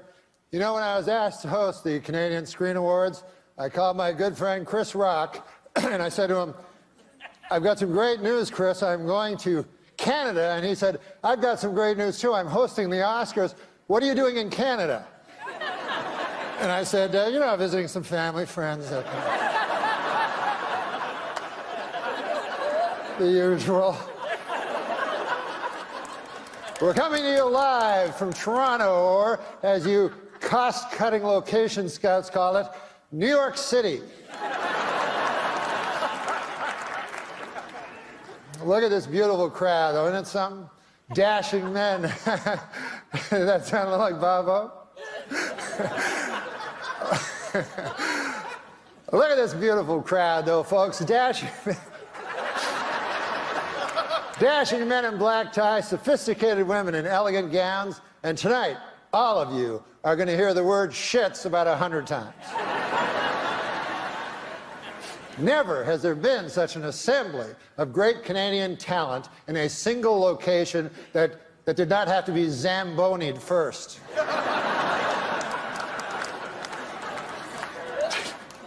Tonight, the CSAs are being seen in over 50 countries. Isn't that exciting? Oh, wait, I'm sorry. No, wait. I misread that. 50 counties. And a couple of regional municipalities. We are here to celebrate nominees for their wonderful work in Canadian cinema and television, which is a lot like celebrating the Northern Lights.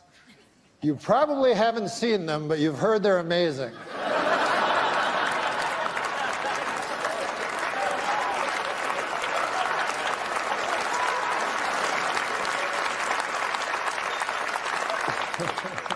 You know, we were worried people would record the show and they'd just fast forward to the good parts, as is the want these days. So we have put a plan in place to prevent that from happening. We have decided to not have any good parts.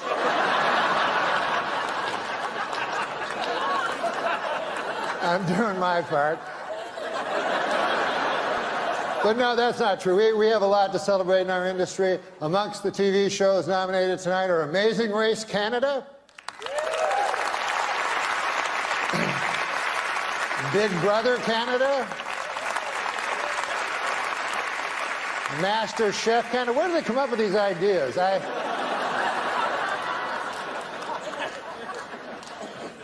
We are honored to have the great Christopher Plummer here tonight.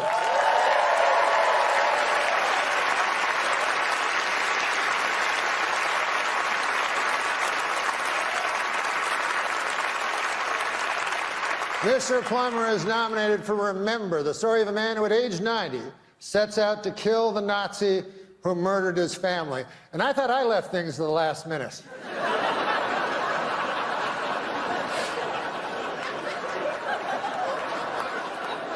But it's been a wonderful year for Canada. It's been an especially great year for one little guy, one adorable little Canadian youngster who's already accomplished so much. Of course, you know who I'm talking about, Justin Trudeau. Hasn't he had a wonderful year? No, I'm kidding. I was misdirecting you. I'm talking about Jacob Tremblay.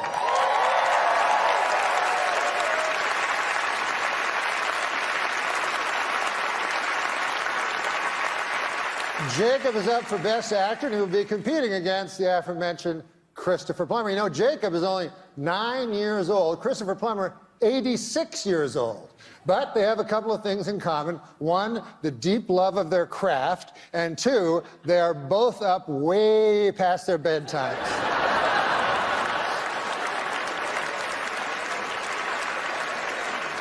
And tonight, the Lifetime Achievement Award will be presented to Mr. Martin Short.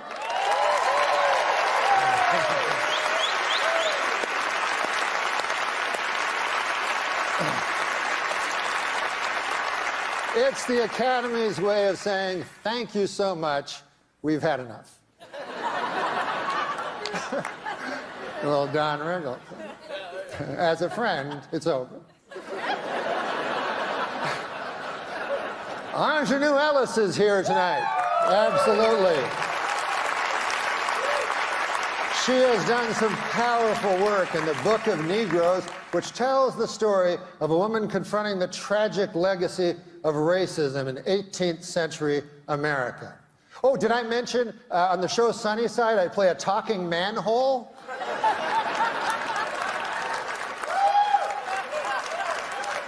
That doesn't mean it's better, it's just different. Ross of Sutherland is here, nominated for his role in River.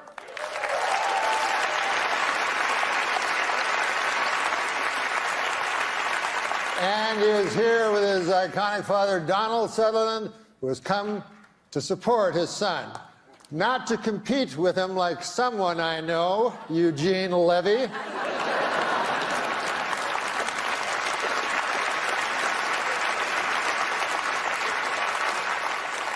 Oh, and Catherine O'Hara is here tonight, the wonderful...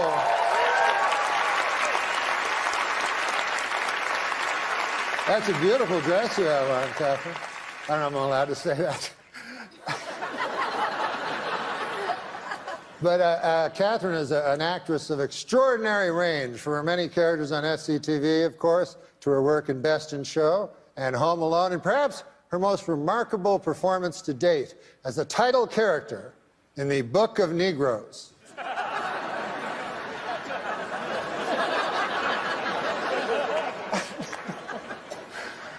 I lost $1. It's been a busy weekend getting here. We lost an hour. As you know, daylight savings time went into effect last night. I give it 6 months.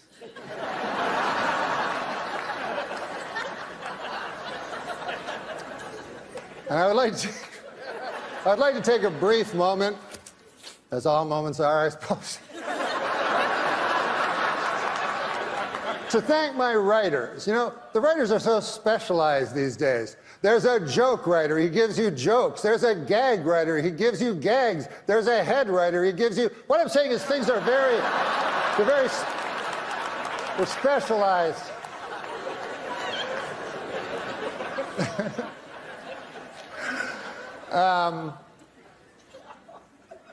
Well, we're going to start the show, but I was...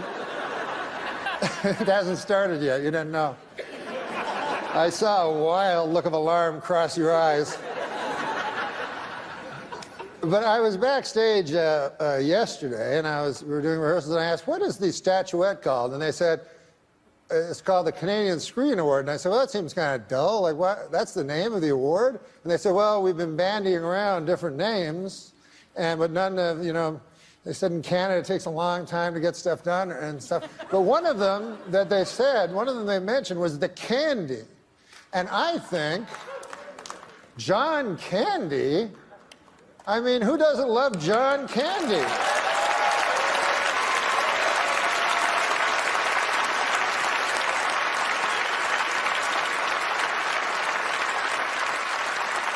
So, of course, the statuette should be called the Candies. So what I'm asking you to do is, if you are a presenter, ignore the teleprompter and say, the candy goes to.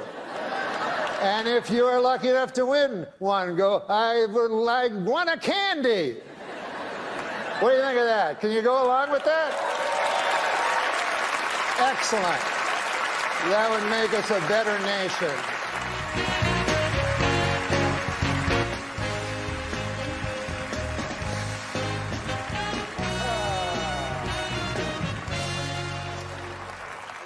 I am not here to upbraid. However, I think I made it quite clear that these awards should be referred to as the Candies. A 9-year-old child knew. Are you so burdened with this preposterous technology?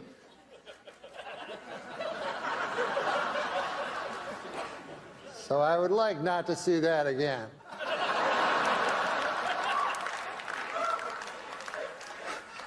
You know, backstage I was thinking how different things are since I moved to the United States. You know, now I'm in the United States. One thing I've noticed about films, I don't like foreign films anymore. You know? They're all like artsy, kind of not my cup of tea. But when I grew up in Ottawa, by God, I loved foreign films. You know, Star Wars, Smokey and the Bandit. Do you remember that one?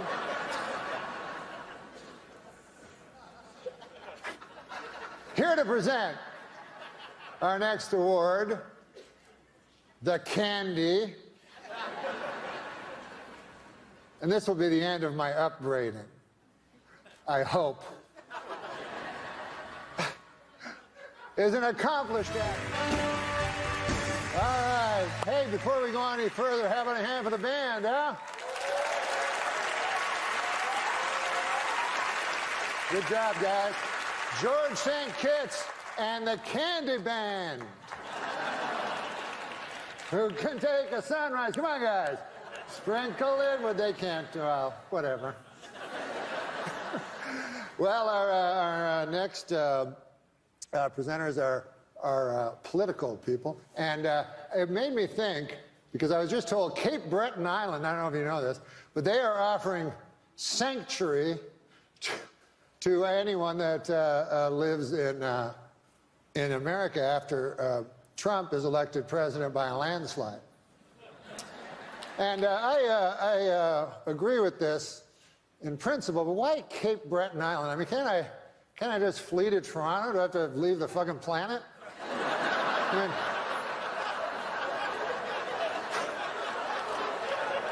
I just go to Baffin Island while I'm at it.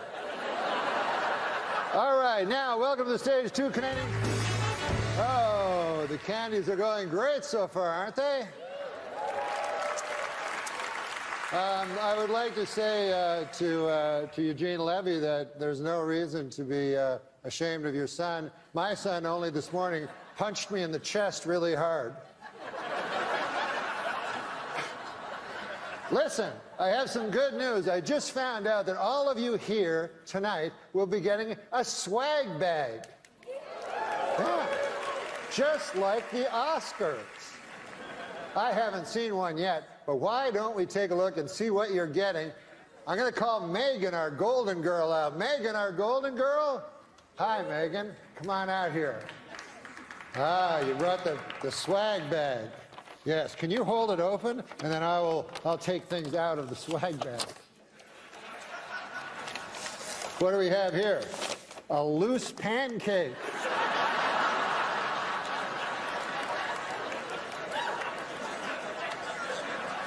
What else we got here, Megan?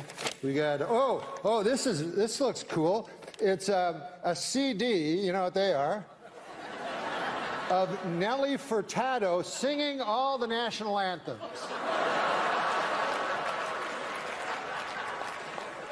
Torn from today's headlines. See what else we have. Well, we have this. Ah, yes, this. This is a bottle of Eau de John Cherry Cologne. It's for the gentleman in the audience. Now, what else do we have? Hopefully something a little funnier than the last one. Here. We have a 30-minute massage from producer Robert Lantos.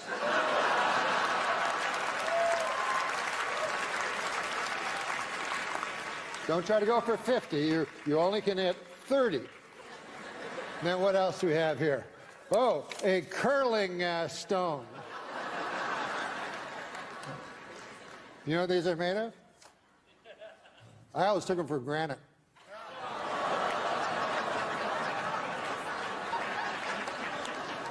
Last time I take a joke from Martin Short. All right. Megan, just do some house cleaning here. Having a hand for Megan, our Golden Globe. A natural mistake. Now, please welcome one of Canada's...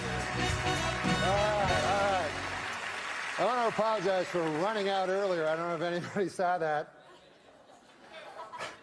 But, you know, these things happen in live TV, and it reminds me actually of a maxim that Christopher Plummer told me many years ago, he said, before a live awards ceremony, do not eat a fistful of LSD.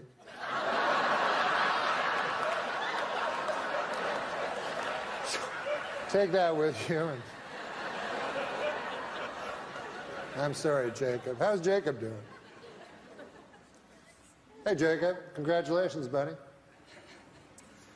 This must be like deja vu for you, being stuck in a room for so long like this.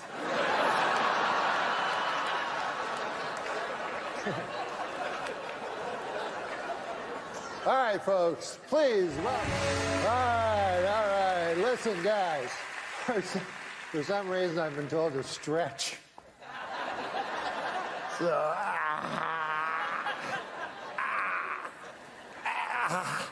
oh, I've never tried that before. The show's over, folks. Good night. But for the first candies, respect, peace.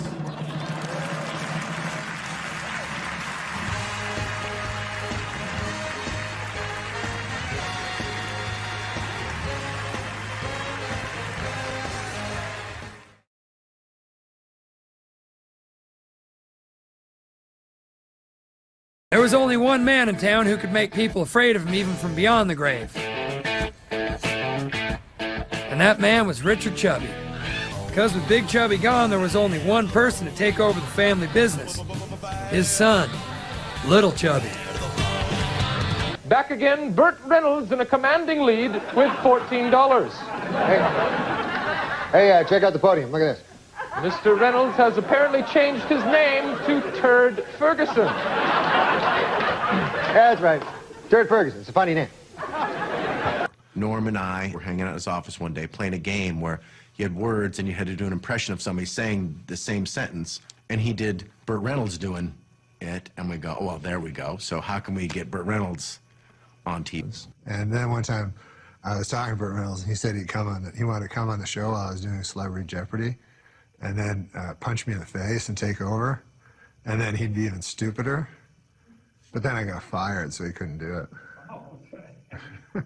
The sketch that you got on the air, and you say in your book, hey, you know, I didn't originate this sketch. I kind of stole this sketch with permission. But the famous Jeopardy bit. Yes, Jeopardy sketch. Where you played Burt Reynolds, yes. And you say Will Ferrell was key to that sketch because he played such a great Jeopardy host. Yes. That thing was one of the most popular sketches, and you pitched that, but you admit in your memoir that, hey, that's something I got from SCTV. Yeah. And I waited till Martin Short was a guest on the show, and I pitched it and said, can we do the Jeopardy thing? Yeah. They did a sketch on SCTV when I was a child called Halfwits, and it was, Alex Trebek was in the sketch because he was a Canadian. And it was... it was just these kids. It was when two schools would fight each other, and so it was real stupid.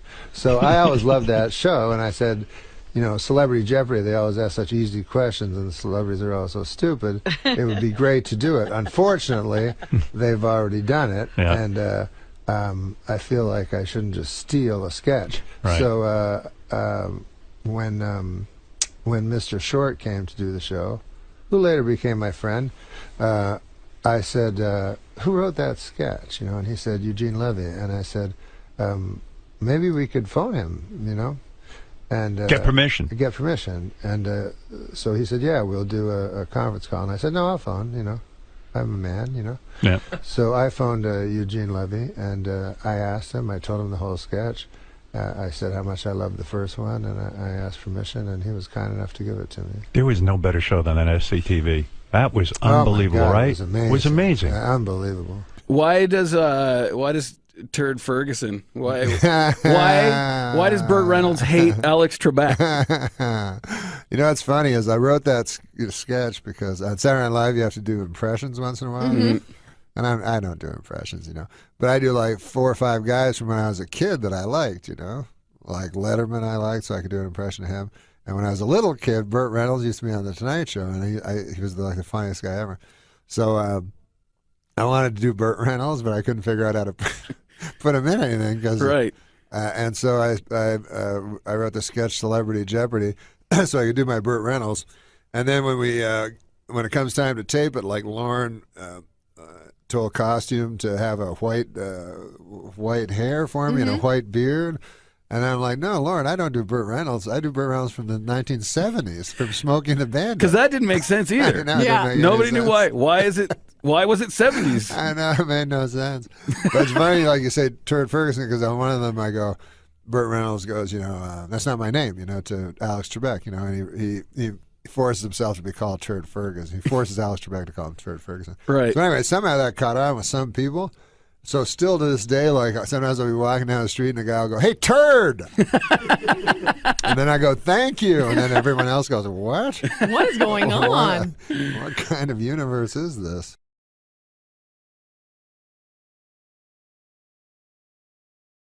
Hey, you worked with Burt Reynolds. Yes, I did work on with the Burt Reynolds. TV show. Right? Yeah, on Evening Shade. Yeah. Do you have any crazy Burt Reynolds stories?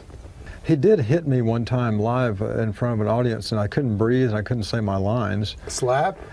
He hit me with an open hand, but in the lung, and he's got arms like Popeye, those big forearms. And in the thing, I'm supposed to hit him. I'm supposed to slap him on the back and say something which pisses him off or whatever. And I come out there before the live audience, and when we rehearsed it, he said, "I'm an old stunt man, so hit me as hard as you can." And I guess I hit him really hard because his natural reaction, I guess, was to hit me in the lung, and I couldn't talk, and they had to sort of suspend the big show for a few minutes while I got my breath back. I wanted Burt Reynolds on the show, and he was like, "Oh, you don't want him. He's crazy." And I'm like, "No, I don't want you. I want him." Like, I kind of wanted a crazy guy. Which is what I wanted to talk to you a little bit about. Oh, yeah. Burt was Reynolds, this notion of he is crazy. Yeah. Burt Reynolds. But he's funny. I remember one time he caught his hair on fire when he was over. On the lot. Yeah, he came over and he had caught his hair on fire. I don't know how.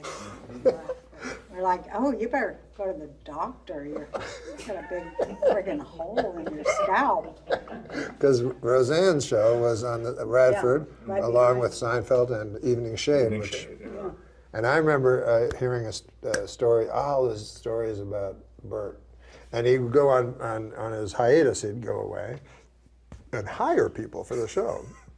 And then people would show up, quit their job, in whatever bar he just found them in. That's great. And they'd come and go, "We're ready to work." And he'd go, "What?" And they'd just pay him off. And the guy'd have to go home. But can you imagine that? Like you're in your little town and Burt Reynolds shows up at your candy store and offers you a job.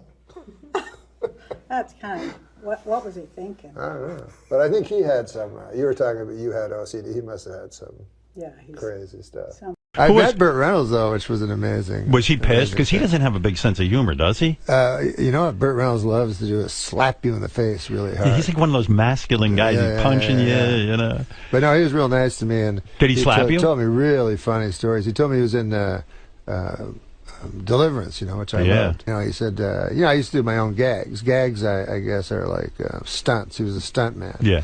And so he said, they had this gag and where I went over waterfall.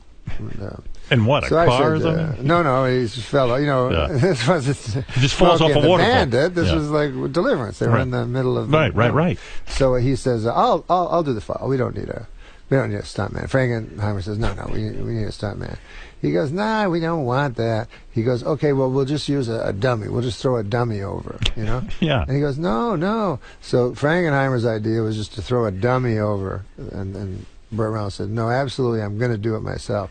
So Burt Reynolds says he does it, and he said he did. He said some term I'm not familiar with. I do a half pike or something like that. He said his shoulder immediately hit a rock, then his head hit another rock. Oh, God. And then he said, the next thing you remember, he's way downstream. All his clothes had been torn off him. And he looked up, and he was just like in shock, right? The next thing he remembers, he's waking up in a hospital. John Frankenheimer is at his bedside. And he goes, then I said to John, how'd it look, on the daily? And John Frankenheimer said it looked like a dummy falling off a platform. So that made me laugh. So he does have a good sense of humor. He has a very good sense of humor. And did Bert smack you around a couple of times just to show you where it was at? So what was the first sketch that you ever got on, or what was the first written material that you ever got on the show? I wrote a sketch for the first show because Burt Reynolds had just was on Larry King Live and was kind of famous at the time that because he was in a contentious divorce with Lonnie Anderson, and he was wearing this crazy purple suit on Larry King Live, and he announced, "I will, Lonnie Anderson is lying, and I will get her on this show with you, Larry, and we'll both take truth serum." And I was like, truth serum? What? Is that even a real thing? So it was so funny. And then so I wrote a sketch where they both drank like from beakers of truth serum, And Lauren did not care for it. It opened the show, It was like a big hit at the table. What's his name did Burt Reynolds? Phil Hartman. It was Phil Hartman and Jan Hooks. And it just... the next week, Lauren pointed to it as the example of what we should not be doing on the show. He said it was just he calls things Carol Burnettish, which is the ultimate insult. He said it was just the most Carol Burnettish type of sketch. But I didn't know what I was doing. I don't know.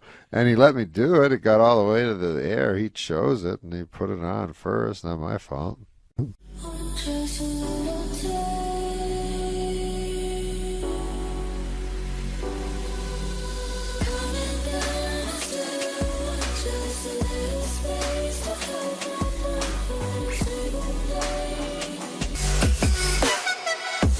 love the Burt Reynolds impression you do. So a bit about A, like the genesis of it. B, has Burt, have you met Burt? Has he commented? And just while I have this, over the 41 years of SNL, I'm wondering, besides Farley, going back to day one, who are the players that really you most admire and maybe shaped anything? Well, when I was a kid, I liked, my favorite was Dan Aykroyd, about 9 Miles. And I always wondered why Chevy was the star, because I thought, God damn, Dan Aykroyd can do anybody, and he's so funny and stuff. And the reason I want to do Burt Reynolds, because I loved him when I was a kid. I don't really do impressions, but guys who I really like, I can do. And guys that are funny, it's kind of a cheat, but you do an impression of them, and then you're funny because they're funny. Do you know what I mean? So I always used to watch him on the Tonight Show, and I said, I gotta give him a sketch. So then I stole this sketch called Halfwits from Second City, and I turned that into Celebrity Jeopardy. And I felt really bad for stealing the sketch. And so I waited until because Martin Short was coming on. And I said, Martin, can I do this sketch? I stole it from Halfwits. And then he said, oh, I didn't write it. Eugene Levy wrote it. And I had to phone Eugene Levy and ask him. And he was a gentleman about it and said that I could do it. But then when I did it, Lauren picks out the wardrobe. He had this gray hair and gray beard and stuff. And I was like, no, I want to play it from the 70s. It's kind of odd, but all the time I did it, nobody ever commented. And the 3 celebrities, one of them was from 50 years ago.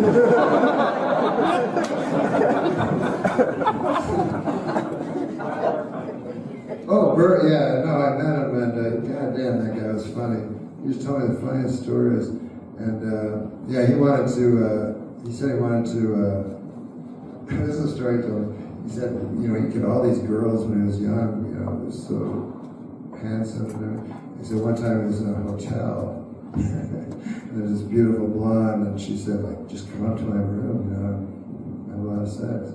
So he goes up to her room, and they're kissing on the bed and stuff. And then he said she whispered in his ear, and she said, I'll be right back. I have to take a dump.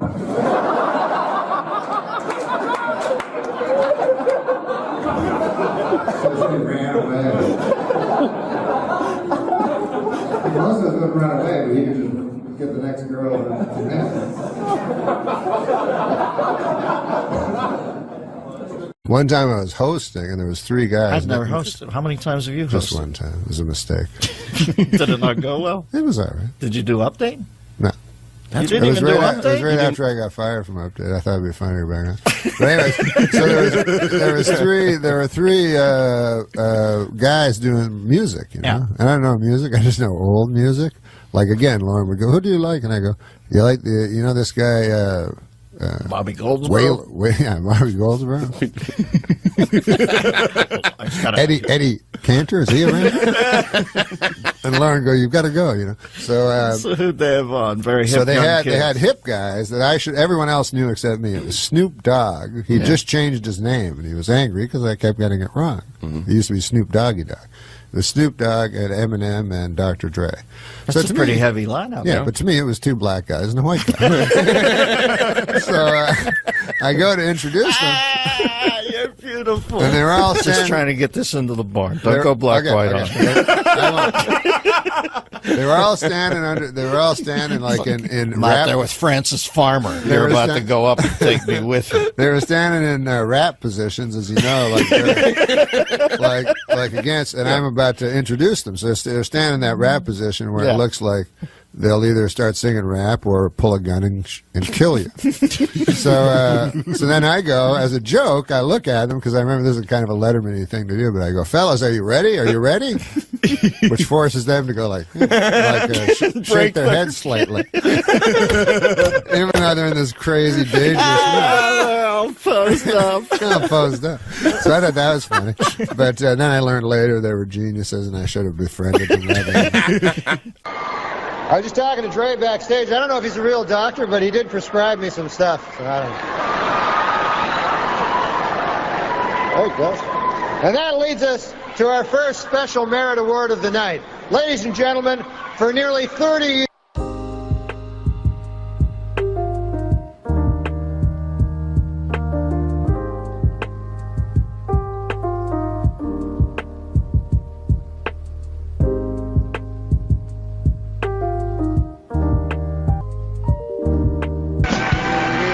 Okay, folks, before we continue, I have an announcement from the management. Would the owner of a Glock 9 with the inscription, "Too Puffy with Love," please pick up your gun? It's at the hospitality suite. I'm against cannibalism, you know. As you all know, as any of you know that follow me on the Google space, WW. I have gone across this country with my anti-cannibal stance, you know. Talking to people from one side of this great nation to the other. Every year I put my toe in the Pacific and I travel this great land with my anti-cannibal message. You know? Mostly to young people. I try to educate the young people. You know, I go to the schools and I go, listen. You might think that you're going to be the cool guy because you eat a dude friend of yours, you know? And maybe you will for a couple of years, you know? Maybe you'll be the big man on campus. "Oh, that's Jim. He ate a fella." But there's more to it than that.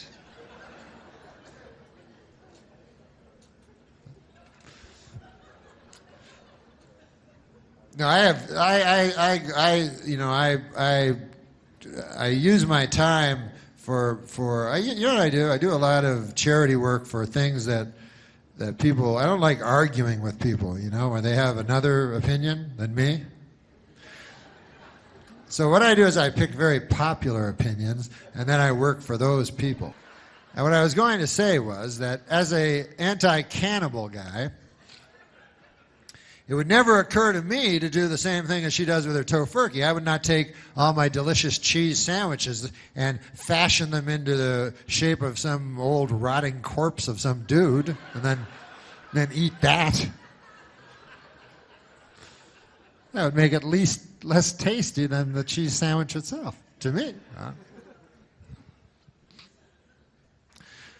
But listen, it's easy to go around saying, "Hey, I'm against cannibalism. Oh, I'm anti-cannibalism. Look at me. I'm better than everybody else," you know. I know it's easy to say because I say it every day to people.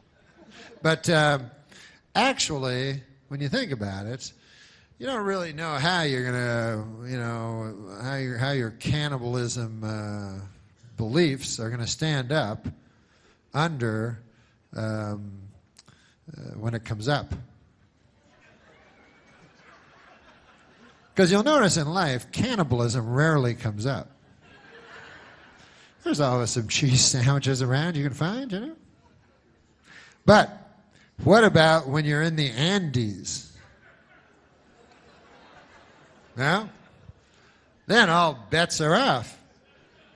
You have to wrestle with your conscience because you're in the Andes. I don't even know why people go to the Andes, but they do. They go, hey, listen, travel agent, me and the wife, Ruth, you know Ruth, we're going, we got to get away from the kids again this year. We got to go to Ireland. We were hoping something on the other side of the Andes. Anything you got there? We just want to relax, lay on a hammock or something, and we want to go to a nice place that is separated from where we are now by the Andes. And got any small planes? We like flying in small aerofoils. In the dead of winter. You got anything like that? And they're like, yeah. So you get on the plane, and 20 minutes later you crash into a mountain, because everyone knows it's on the boarding pass. It says, layover, a mountain. No. So you crash into the mountain, and then, you gotta wrestle with your conscience, because, you're down there, and the guy in 24E is looking pretty delicious. And so days turn into weeks, and weeks turn into months. Months, you know how time works, right? I don't have to explain everything. Then becomes now. So and then you have to wrestle with your conscience because you're like, my conscience. And your conscience is very, if you don't want to wrestle with your conscience because, so, although it's not as hard as wrestling with an actual wrestler, I find. If you have your choice between wrestling with your conscience and wrestling with a professionally trained wrestler, I'd take the conscience because it doesn't even have arms. And for wrestling, like the headlock is the biggest move. If you don't have arms. So anyways, you're wrestling with your conscience and you're like, oh man, should I eat that guy in 24E? I don't know. He looks pretty good, but I don't think it's right and all this stuff. And then time goes on and you get, and instead of just acting right away, which would probably be the smarter thing, you wait way too long and months pass and then you go crazy and then you go after Frank, that's his name, in 24E, and you're just, you're so hungry now, you're tearing into him, you're like, Frank, blood all over you and everything, Anyways, and that's the last, and this is what you don't want to happen at that point, is for the rescue plane to come over at that very moment, Well, you're like, what the? They're like, we have hamburgers and hot dogs here on the plane, and delicious cheese sandwiches, everything you want here. You're like, what?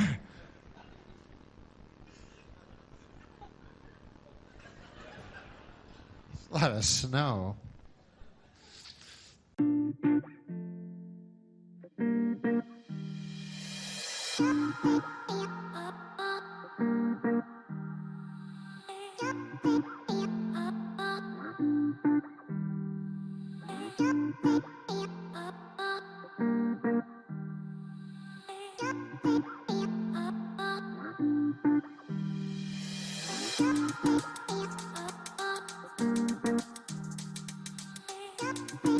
And Albert Fish was born on this day in New York City in 1870. Who the fuck is Albert Fish? What? Who the fuck is Albert Fish?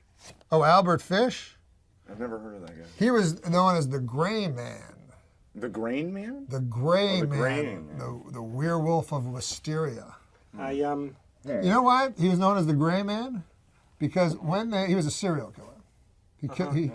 He slayed children and ate them. He's a cannibal. But when the police asked a woman to describe him, and she said he was gray in both appearances and demeanor. Very bad description. For This the is like police. Arsenio when it was woo. Yeah, woo.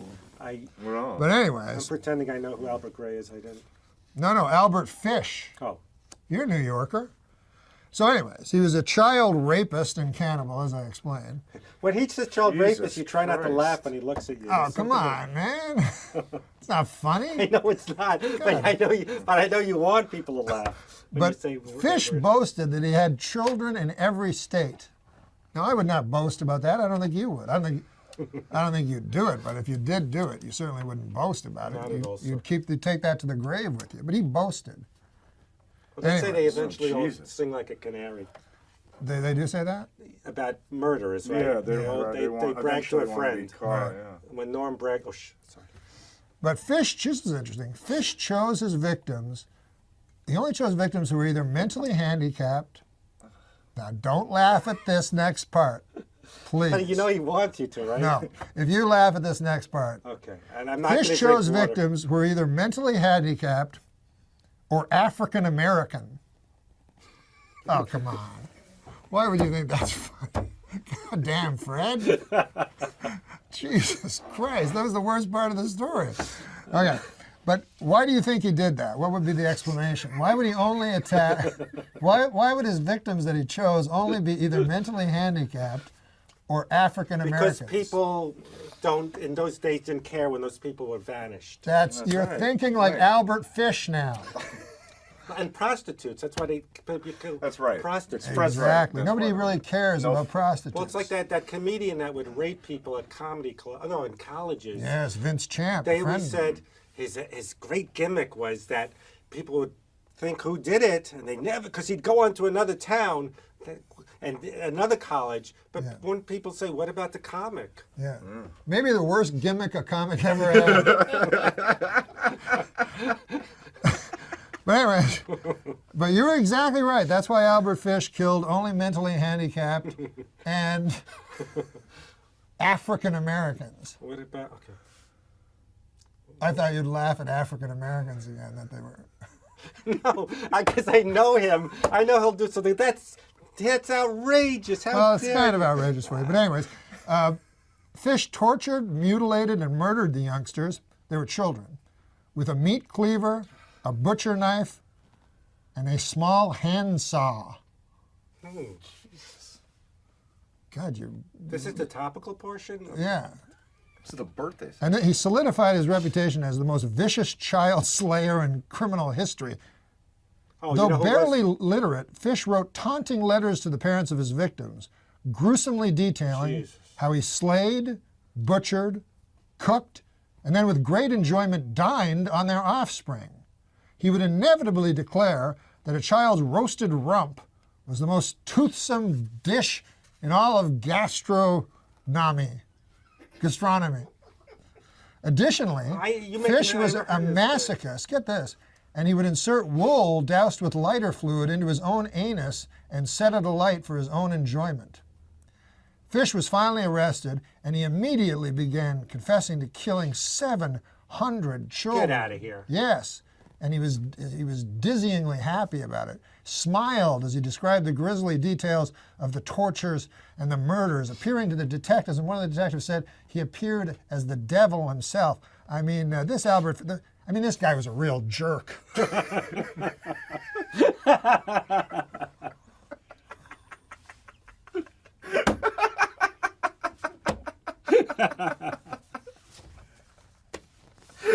Now I know there was no Albert Fish.